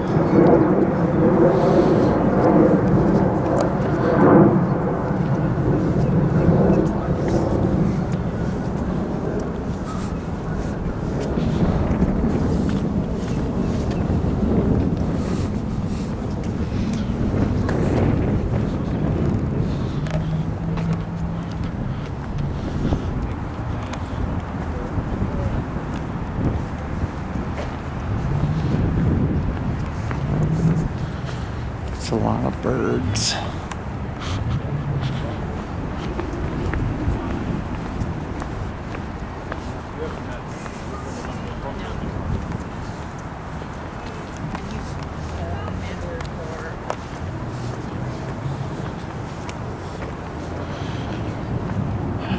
Let's see what we have here.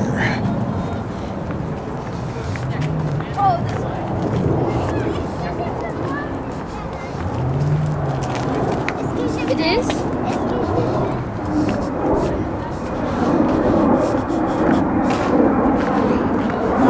Oh, wow.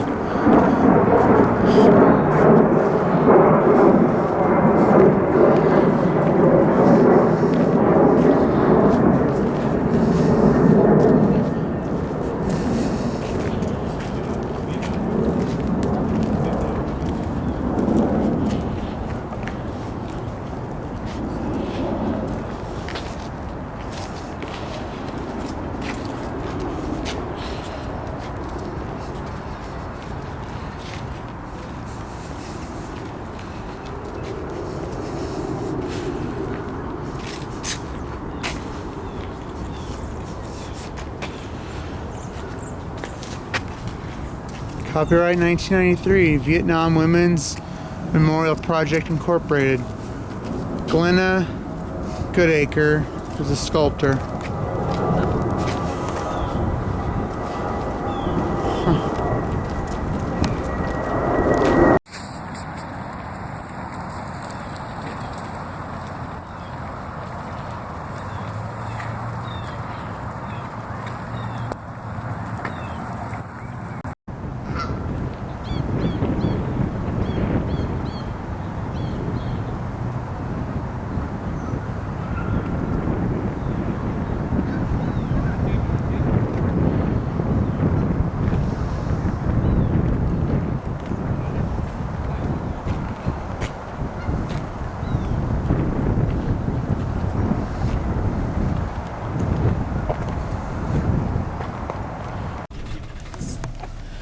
So, what we're going to do, we're about to cross over the river. We're going to leave Washington, D.C. We're going to head into Virginia. And then from there, we'll stay in Virginia, cross back over the river right into the harbor, Maryland. Warmth up in here.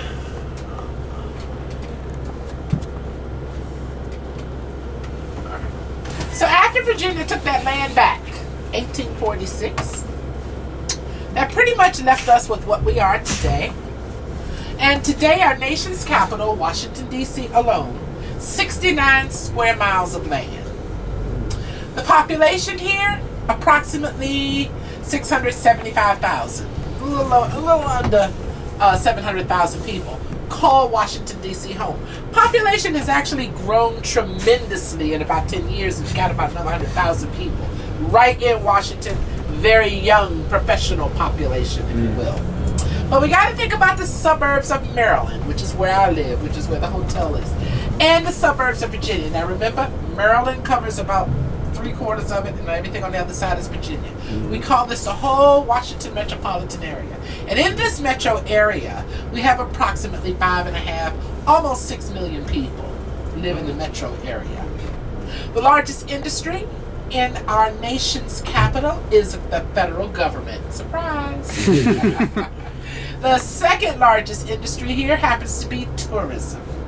So on behalf of all the bus drivers, hotel workers, restaurant workers, and everybody involved, thank y'all so much for being here. Thank you. Now, the river, this is called, of course, called the Potomac River. The name Potomac is actually an Indian name. It means trading place. The river is 284 miles long, and it starts in a little place called Paw Paw, West Virginia, which is approximately 200 miles out to the right of us. Works its way down through this area and to the left, another 84 miles or so, where it empties into one of the largest bays in the world, the Chesapeake Bay. The mouth of the Potomac River at the Chesapeake Bay is almost 5 miles wide. This is a tidal river, so we have high and low tide every day. Right now we are at high tide. And the water in this area of the river is brackish, a mixture of salt and fresh water. Most of the fresh water in front of us, most of the salt water behind us. All right. Do they fish? Yeah, they do.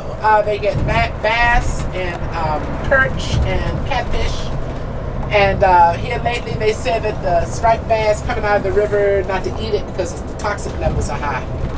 They didn't like that, so they said they don't recommend you eat it out of this river. Now out of the bay, totally different story. Some of the other rivers, no problem. And into the tributaries, we do crabbing. We get the blue crab here, very sweet meat out of the bay and out of the tributaries. So coming up, we're going to see another memorial for another president, our 35th president, John F. Kennedy. His memorial is this beautiful performing arts center, the long rectangular white marble building in front of us. It's called the John F. Kennedy Memorial Center for the Performing Arts, right there.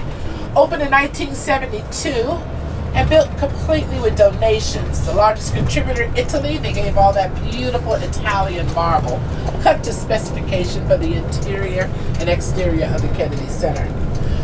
Buildings beside it, those round buildings, those are buildings of the Watergate complex. And we know the events that took place at Watergate led to the downfall of Richard Nixon's administration back in 1974. So we're crossing the Potomac River by way of Theodore Roosevelt Memorial Bridge. And as you see the trees right in front of us, that's his memorial island. And before I continue about that, off to the right, up on the horizon, building looks like a castle up there. That's the National Cathedral. 6th largest church in the world, 2nd largest church in the United States. That's where the only president buried within Washington, D.C. is entombed. Woodrow Wilson's buried there. Now, Teddy Roosevelt, our 26th president, very much responsible for preserving a lot of what we know today as America's parklands. And his island, during his administration, he actually had a summer home on this island. That's gone today. However, there's a very nice tribute to him on this island, and this is only accessible via a footbridge. Now, up to the right, you see some old two gray spires sticking up there to the right. That's Georgetown University and all the red brick buildings around it. That's all a part of Georgetown University. Founded by John Carroll, 1789, when that was once a part of Maryland. The town of George, Maryland, now a part of Washington, D.C. And now we're in Virginia. Let me welcome you here to the great state of Virginia. Virginia was actually the 10th state to join the Union. The capital of Virginia, Richmond, is about 100 miles south of here. We call Virginia the Old Dominion state, but we also call this the mother of presidents state, as we have more presidents born here than any other state in our union. Now this area of Virginia, that's a total of 8 presidents born here. The area of Virginia we're in right now is called Arlington, Virginia. This particular neighborhood is called Rosslyn. Here in Rosslyn, we have a lot of condominiums, apartments, some little bit of overflow from the government, lots of private industry, but not a lot of hotels and restaurants in this particular neighborhood. And you see the height of the buildings.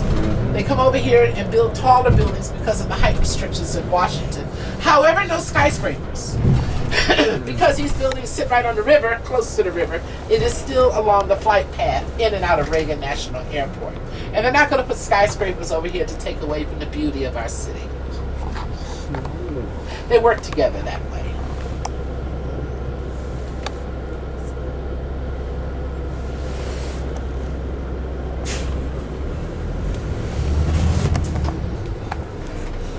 Come on, dude. Come on, dude. Really?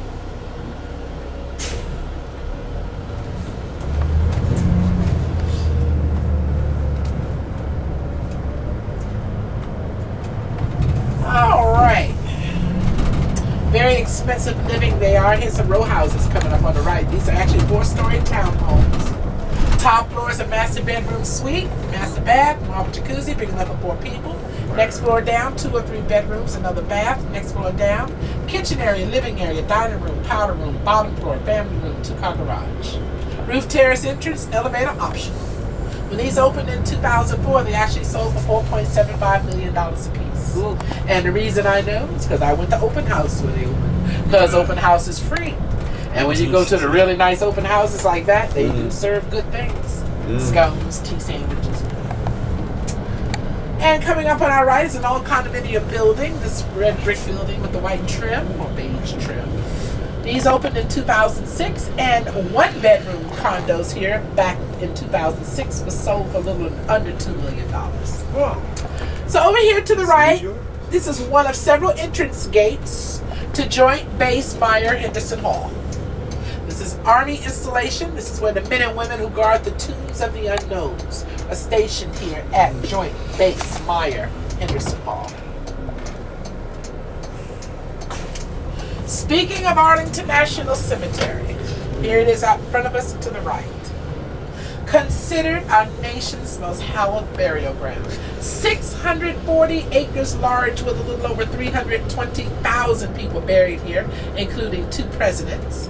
Presidents John Fitzgerald Kennedy and President William Howard Taft. There's a funeral going on somewhere because of these buses sitting here, as I know. United States Army. Yeah. It's still an active burial ground. And the stones you see here are very typical of a military burial ground. All in line with each other, just like soldiers standing in formation. Goodness gracious, a lot of people lot of soldiers died. And from all our conflicts, we have soldiers that have been reinterred here from other places. And as we make this turn, see the guys over there to the right. There, those are your. That's your formation. Okay, they're not even here yet. I can see the chairs from here. Now, I don't know if this is going to be, I don't see a band anywhere. It may be or maybe not, but, it could be, this is the only military burial ground in the country that still does caisson burials. That's horse and carriage where they bring it in on the, and that's only reserved for officers, presidents, those who are killed in action. Over to the left, that tall thing over there, that's a carillon called the Netherlands Carillon. It's 127 feet tall, made of steel. And it was a gift to the United States from the Netherlands, excuse me, in gratitude for our country's help with their country's freedom from the Nazis during World War II. That was dedicated in 1960 here, and believe it or not, there's still over 200 carillons that actively play in the Netherlands. To the right, beautiful view of our nation's capital. As you're looking at the city there, you're looking at the city built completely horizontally and not vertically, where no building is taller than the Capitol. Now the monument is taller, but obviously the monument is not a building. And that funny looking shaped dome to the right of the Capitol dome there, that's the dome of the Library of Congress, which is on the other side of the Capitol by the Supreme Court. The tower to the left with the gray tip, that's the old post office on Pennsylvania Avenue. Now, a little something about Philadelphia, did you know? Years and years ago, remember, nothing in Philadelphia, just like here, could be taller than the statue of William Penn on top of City Hall. Until y'all city went broke. Right? And then the only way they could do it is to bring in corporations. Corporations wanted to go that way. That's why you can barely see them when you're coming off the highway. But it did help the city. It did make it very nice. And they didn't stop building them. Yes, that is correct. Now they're talking about putting some taller buildings in the city. No skyscrapers, but if they do, they turn way up on the northwest part, like up past the cathedral. Because remember, it's 69 square miles. You're just looking at some of it. Way out in the far southeast section. That's what they're talking about. If they do, they probably won't go no further than 20 stories. So something like this size. Right here in front of us, of course, we have the United States Marine Memorial. We know this as the Iwo Jima Memorial, and since we have come off that ramp, they've actually raised that flag back up, looks like. Because that flag was half-staffed when I came off that ramp. It was, I saw it. Look like they put it back up. They might be starting to do that everywhere. I don't know how many days they're kept the flags at half-staff. But anyway, this is dedicated, based off the Pulitzer Prize-winning photograph taken by photographer Joe Rosenthal of the actual flag raising February 23rd, 1945. This was taken during one of the bloodiest battles the Marines had ever been involved in during World War II. 5 Marines and 1 sailor rose the flag atop Mount Suribachi that day. Of those 5 Marines and 1 Navy corpsman who rose the flag, unfortunately, 3 of them didn't see the end of the battle. 3 of them actually posed as models with a sculptor. His name was Felix de Weldon. This was cast in Brooklyn, New York, and once it was cast, it was brought to this location and welded together. The rocks that's welded on, that's actually granite, made to look like the volcanic rock that was at Mount Suribachi at the time. And the base of the memorial is also made of granite. Inscribed around the base are the names of all the battles the United States Marines have been involved in up to Somalia. Now from the top of the flagpole to the base of the memorial is 78 feet high. If the men were to stand up, they would stand some 32 feet high. And if you could put fluids in the canteens they're carrying, it would hold almost 3 gallons. This is considered to be the largest bronze statue in the United States. And because of height restrictions in our nation's capital, remember, no statue taller than the one on top of the Capitol, 19.5 feet. That's one of the reasons they brought this to Virginia. But look to your left, even though we're in Virginia, see how they lined it up with some of the other memorials and monuments in the city. And this was dedicated on the 179th anniversary of the United States Marines. That was back in 1954. President Eisenhower was in attendance. So folks, this is the United States Marine Memorial and the last stop on the tour.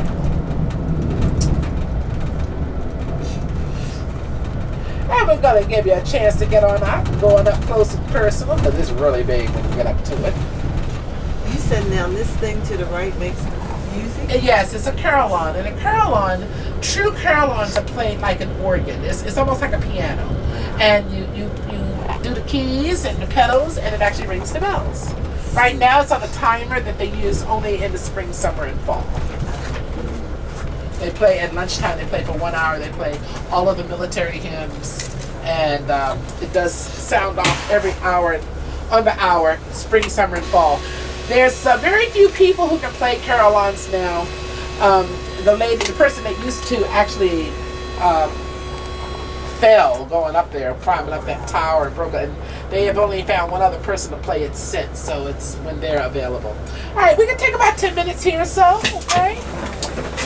And for your pictures and such, and I will be right here. Next. Walk right.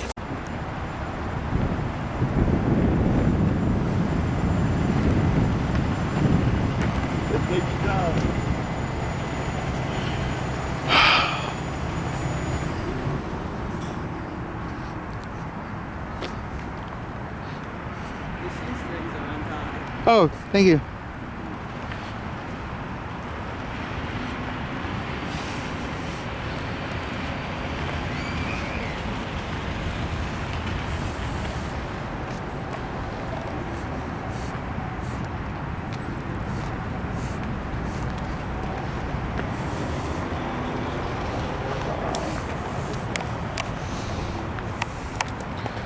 The United States Marine Corps War Memorial stands as a symbol of our nation's high regard for the honored dead of the Marine Corps.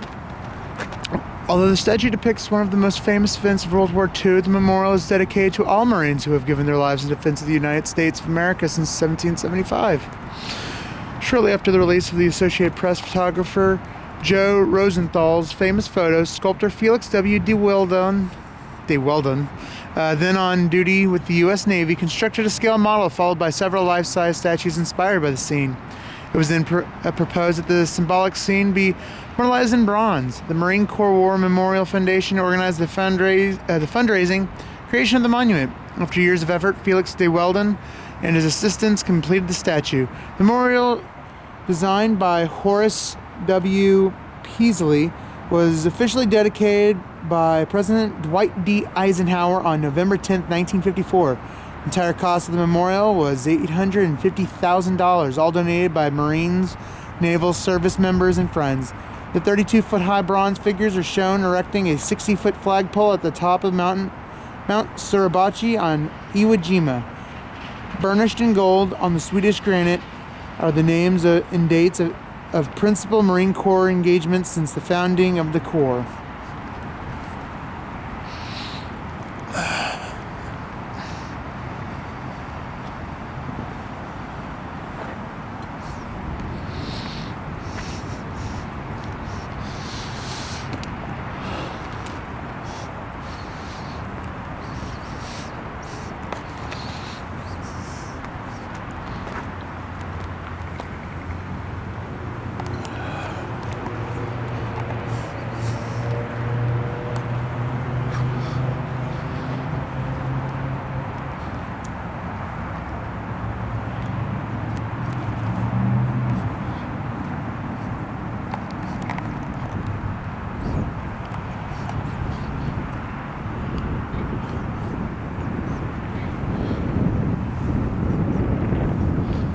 Uncommon valor was a common virtue. Semper Fidelis. Joseph Rosenthal, photographer, February 23rd, 1945. Copyright Felix W. De Weldon, 45 to 54. Wow. Getting emotional over this one.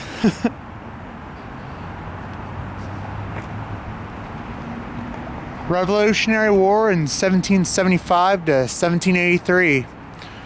French Naval War 1798, 1801. Tripoli 1801 to 1805. War of 1812 to 1815.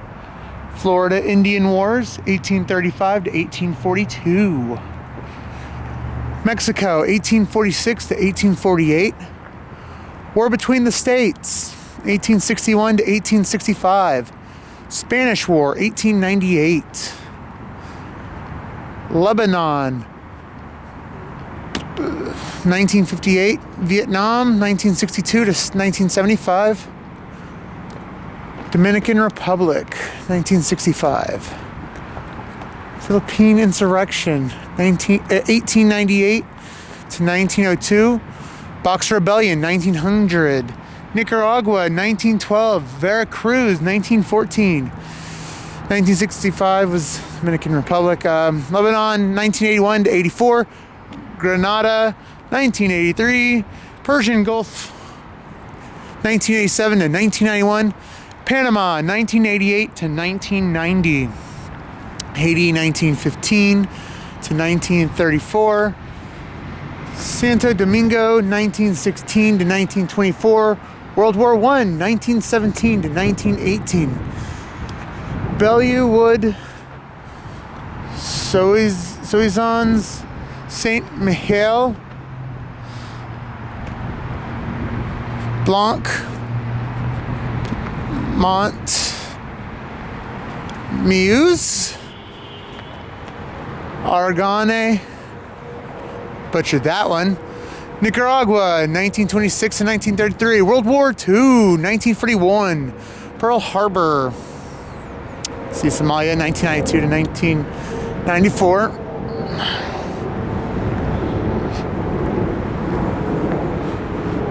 Wake Island.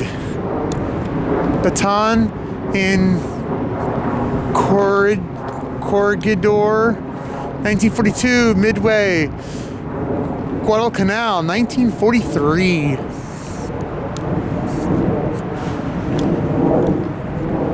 New Georgia, Bougainville, Tarawa.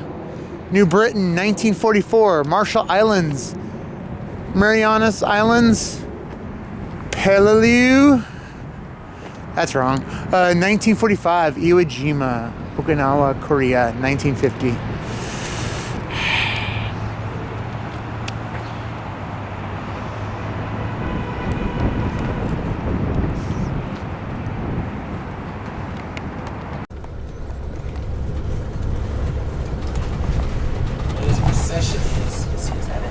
It is. Okay. I'm gonna stand back here. That's a caisson. It's coming this way. See, right in front of us. There's a horse. No, or is it? No, that's a tractor. Yeah, it is. There's a horse. The horse is underneath the trees, way out in front of us. This is the procession coming to this funeral up here. I can see the body on the casket on top of the caisson. And we're going to be respectful, so we're going to stay back a little bit. But when they get a little closer, I'll go out and I'm going to make the left turn, and you'll see it. See him walking the road up here in front of us? Mm-hmm. Oh, yeah. Okay. Was that where the caisson is? No, the horses are pulling the caisson. The caisson is actually the wagon. Mm-hmm. I was trying to take my time because I knew they were coming, because the guys are standing out here getting ready to do the salute. Okay, this is an officer. He's entitled to this type of burial. Mm-hmm. So the band comes first, then comes the caisson, and then the family and all the cars and all that come after. Mm-hmm. So after this, there's the band coming first. Oh yeah, I see him now. You see the people out here? That's the military. That's Army. And in just a bit, you're going to see the horses come up, and they'll have the caisson. Now, caisson goes all the way back to Civil War days. Back in the days, you use your horses and your caissons to take supplies out to the battlefield and bring the dead and wounded back in. Mm-hmm. See it coming up? See the horses? I can start to see the horses now. Oh, yeah. Oh, yeah. I was thinking they were white horses. No, there are some, but no. They do have some. They have a whole. They all stay here at the cemetery. I mean, at Fort Myer. See it? See the casket on top and the back? Mm-hmm. Now, where are they coming from? They are probably coming from the chapel. There's a chapel on grounds. Since this is Army, and the only reason I know it's Army, mainly because I saw the buses, right? Mm-hmm. But since this is Army, they probably had the funeral at the chapel on post. This is considered the most honorable way You know, again, but it's only reserved for officers. So the horses will stop out here on the road, and then they'll take the body off the caisson and take it to the gravesite. Family is coming behind. Here, I can start to see them coming. Now this is for anybody who was in the service No. or just active? This particular type of funeral, Uh-huh. officers killed in action, presidents. That's Oh, it. Those are the only ones who could do caisson. The Oh, okay. horses. So even if the officers weren't in action. Yeah. This is only reserved for officers, Oh, and it had to be of a certain rank at that. okay. See the family coming behind, Yeah, well, walking in or in the cars. Mm-hmm.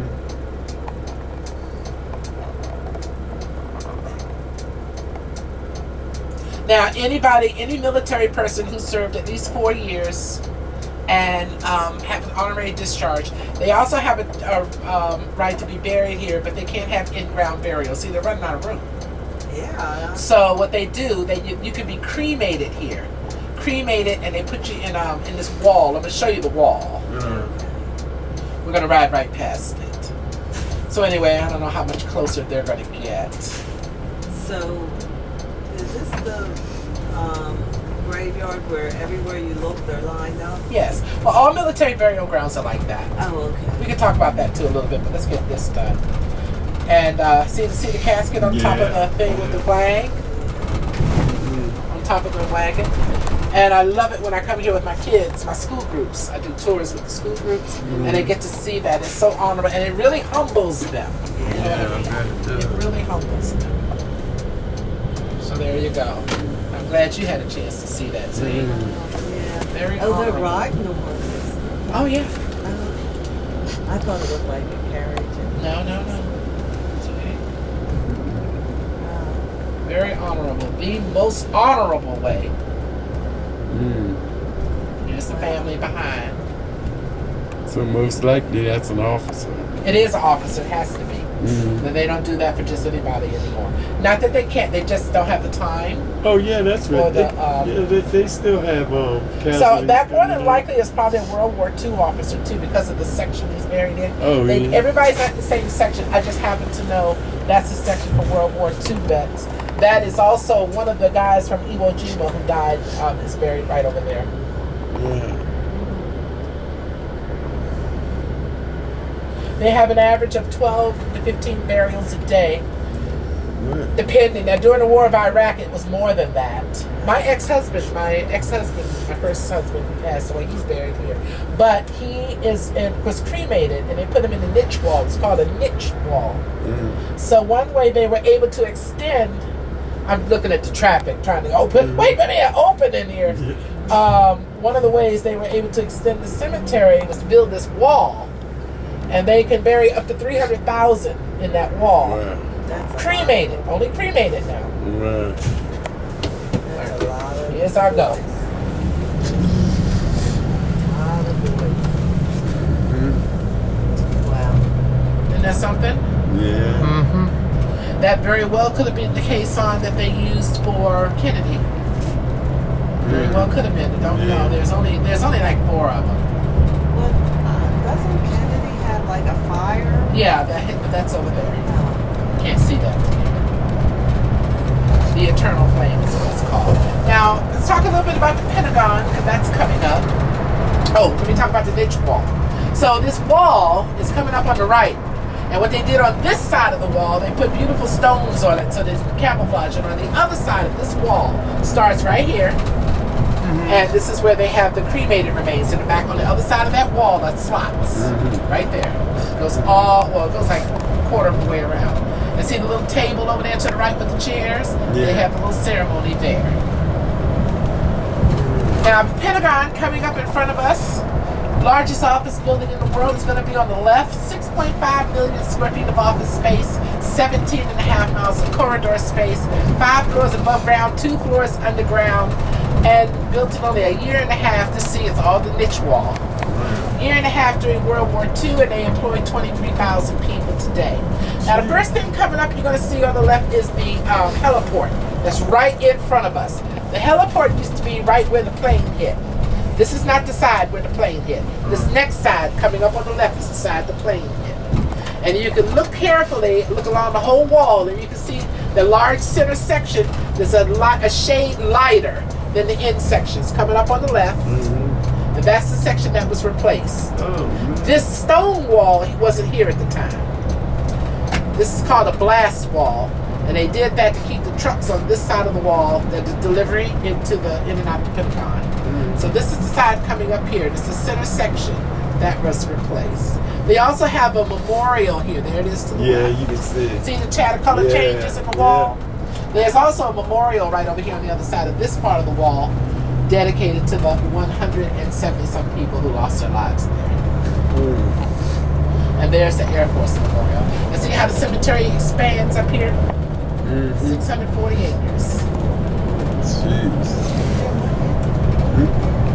That's on 9/11, wasn't it? Oh, I thought they did it in New York. It did it. New What? York, Pennsylvania, right here. But all three place sites have memorials now. That's not it. Their Pentagon memorials at the Pentagon, inside the gate. So they had the Pentagon and the New York Exchange. Yes, and no, the World Trade, And the then, Pentagon, and Shanksville, Pennsylvania, in the field. oh yeah, that's one they took over. Yeah. Okay. And that now we're still in Virginia. We're going to stay in Virginia until we cross back over the river. Last thing I want to show you is going to be a very large building. It's pretty new, and it's an extension to the Pentagon. It's called the Pentagon Annex. It's our federal tax dollars at work. It's right off the side of this highway, and this building employs 6,000 people. And it's one building, and it's an overflow from the Pentagon. Because the overflow from the Pentagon had been scattered around different places throughout Arlington, Crystal City, Rosalind. So they built this one building to try to bring them in and get them safer, more secure. And that's what left a lot of empty space, especially in Crystal City, which is behind us to the left. But it's going to be coming up on our right. How did they get them jobs, all them jobs? Pentagon jobs? Yeah. How did you get them? Start with taking the Civil Service exam. That's how you get them. Yeah. Well, you do a lot of, a lot of people do. It's a lot of politics. Like, Not really. You can treat, like I have a cousin out east that works in the Department of Drug Enforcement Administration. And see, while she's inside, they send over their openings over here at the Pentagon. And that doesn't even include the contract employees. There's contract employees, there's a bit of everything. I could have gotten the job doing it not too long ago, driving employees from that building to this building, just back and forth all day. Very good pay and everything, but I would have had to take a pay cut. Only thing is that I would miss my tour money. I'm sorry, I depend a lot on tour money. My school groups come in, and it even though it paid pretty good, I still would have taken a cut in pay. Then I would have had to work so much longer. With this I can take off, this type of work I can take off when I want to without penalty. Versus there, you can't do it like that. You're obligated to work. You get all your weekends and federal holidays off, but it's kind of 6 in one, half dozen in the other. Plus, when I'm doing this, I have a bathroom with me all the time. I like that part. You really don't have no idea. And I can stop and take a break. I get breaks better than I would here, And I've been doing this for over 30 years, so this is what I'm so used to. I could do a shuttle with weekends off, but then I'd have to fight traffic to get to the little shuttle bus, drive all day in the traffic, then turn around and get back and get in, and then fight traffic to get home. I don't have to do this with this job. This building coming up right here in front of us, that's that overflow from the Pentagon. It's only a couple of years old, about maybe 4 years old. Now, what is this, Alexandria? We might be in it by now. Yeah, we're in Alexandria now. We just crossed from one county into the next. And then you go a little further, you get to Fairfax. Fairfax is actually out to the right and in front of us. Yeah, this is Alexandria, because I know that hotel is officially in Alexandria.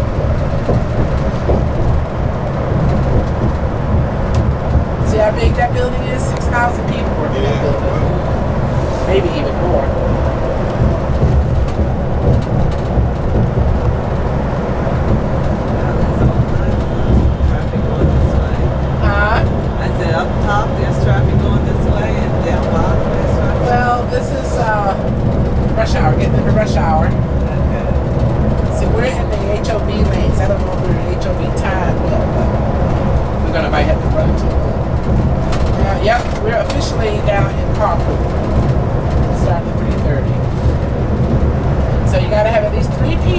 car, or a hybrid that's a certain amount of age. New hybrids can't use this. And then you get down a little further, then you get to the toll road, where you gotta pay to ride. The higher the toll, the worse the traffic is over there, the higher the toll over here. Wow. So this is not a steady amount. Huh? It changes every Yes. Oh wow. The worse the traffic gets here, the higher the toll. It hasn't started yet. It's going to start in about a mile. And you pay if it's real bad over there. It might be $12 to go 4 miles here. Oh. But if you're willing to pay it, put your thing in and you go. I thought they only had this in California. Little bit, darling, it works. We found out that it works and it keeps this moving. Yeah. So from where we started in back by the Pentagon up until almost a mile, this is only carpool. If you're not carpool, or if you are carpool, well, you can still use it. You gotta have a special transport. But other than that, you gotta get out and pay. Now the people over here can't get in here to pay until right down here. Then they're willing, if you're willing to pay. Because believe me, it gets worse the further you go. And if they catch you without the car, Oh, the fines are astronomical. I bet it They is. start at $250. Start at $250. So see, right about in this exit here, when they come on here, this is where anybody, one person, can get in here, right here at this exit, coming in, and pay to bypass the traffic.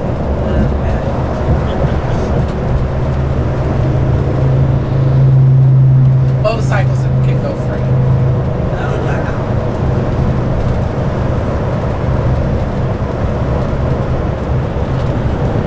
And the speed limit, they got the variable speed limit.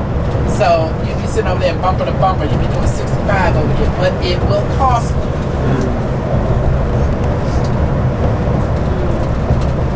And that's something. Yeah. Well, I would think they would make it where it's a little easy. I mean, even for everybody. Say what? I would think they would make it like it even They like a can't. plow. No, They can't. It's too many cars. That's just like sitting out there on the 76. I sat out there in that traffic trying to get into downtown Philadelphia. Lots of times. We stayed at that, what is it, Sheridan right there, City Line? Oh my gosh, trying to get into the city for the It's not pretty. Oh, it's terrible. Oh, I mean terrible. Terrible. Don't bet. That's the George Washington Masonic Memorial. That is the official memorial for George Washington here in the state of Virginia. And George Washington was a Mason, and each year, each Mason in the United States donates a minimum of $1 to the upkeep of the memorial. That memorial was dedicated there in 1933, and it is designed off of a beautiful ancient temple in ancient Egypt, Alexandria, Egypt. Now the shovel or the trowel, they call it a trowel, it's a shovel, that they use to lay the cornerstone of the Capitol and the cathedral are actually in a museum in that temple. That temple is at the beginning of Old Town Alexandria on King Street and all the way down to the river Old Town Alexandria. Even though this part is all Alexandria, that section up there from the temple down to King Street is considered a part of the Old Town, the original part of Alexandria. And then you have government out here, spread out. It's spread out. The government's huge. The building coming up on the left, it's got a glass peak roof like that. That's the United States Government Patent and Pending Office. That building right there, Patent and Trademark Office right there to the left. That's an agency that off the government and look in Virginia. No wonder we pay so much taxes. Somebody got to pay for these buildings. Somebody.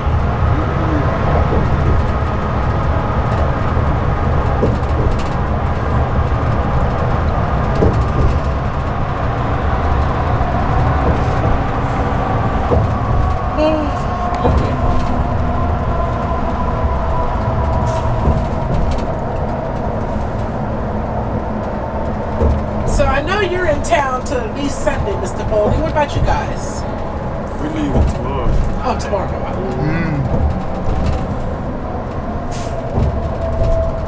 So now we're coming up on the river. Now this is a new bridge, and this is also a part of Interstate 95, the Maine to Florida route. Bangor, Maine in front of us, Key West, Florida behind us. 3,600 some odd miles all top to bottom. And this bridge, which is new, all a part of the this is here before the harbor. This bridge replaces what was a 6-lane bridge. 3 on each side. It was a mess. Big, huge bottleneck every day. Trying to get across this bridge either way. So now it's much, much better. You got 5 lanes and room to expand if they have to. Oh, wow. 5 lanes each way, huh? But now, 3 in the locals, 2 in the express, again, with room to expand. There's actually room for another lane in the middle, see? Look to the left. They made room for another lane.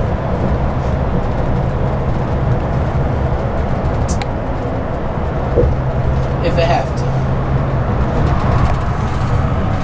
And here we cross the river. Bye-bye, Virginia. Welcoming into Maryland.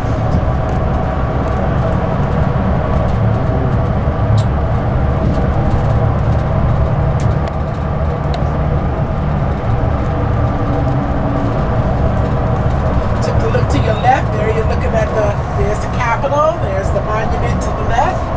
We're about 7.5 miles away from that, from the National Mall.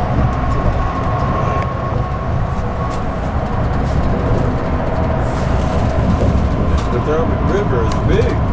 Yeah, it's big. Why? It's bigger as you go further to the right. And if you look way up on the horizon over there, you can see the cathedral up on the hill. Looks like a castle way up there. There you can see it now. See it up there way in the distance? Yeah.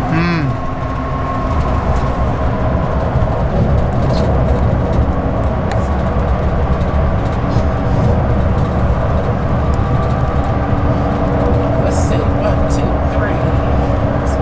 1, 2, 3, 4, 5, 6, 7.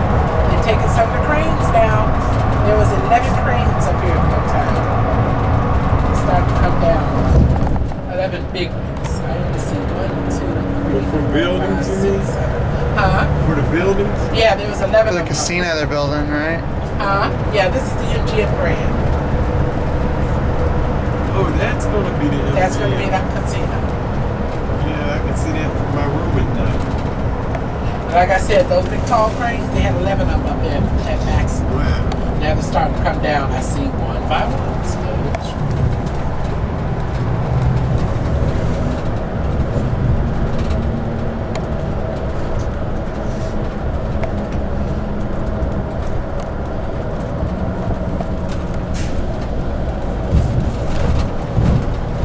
Must be a law for them to keep the lights on in the unfinished part at night. oh, they have to because of the planes and helicopters. When they were building this Woodrow Wilson Bridge, the new bridge, helicopter hit one of the cranes there.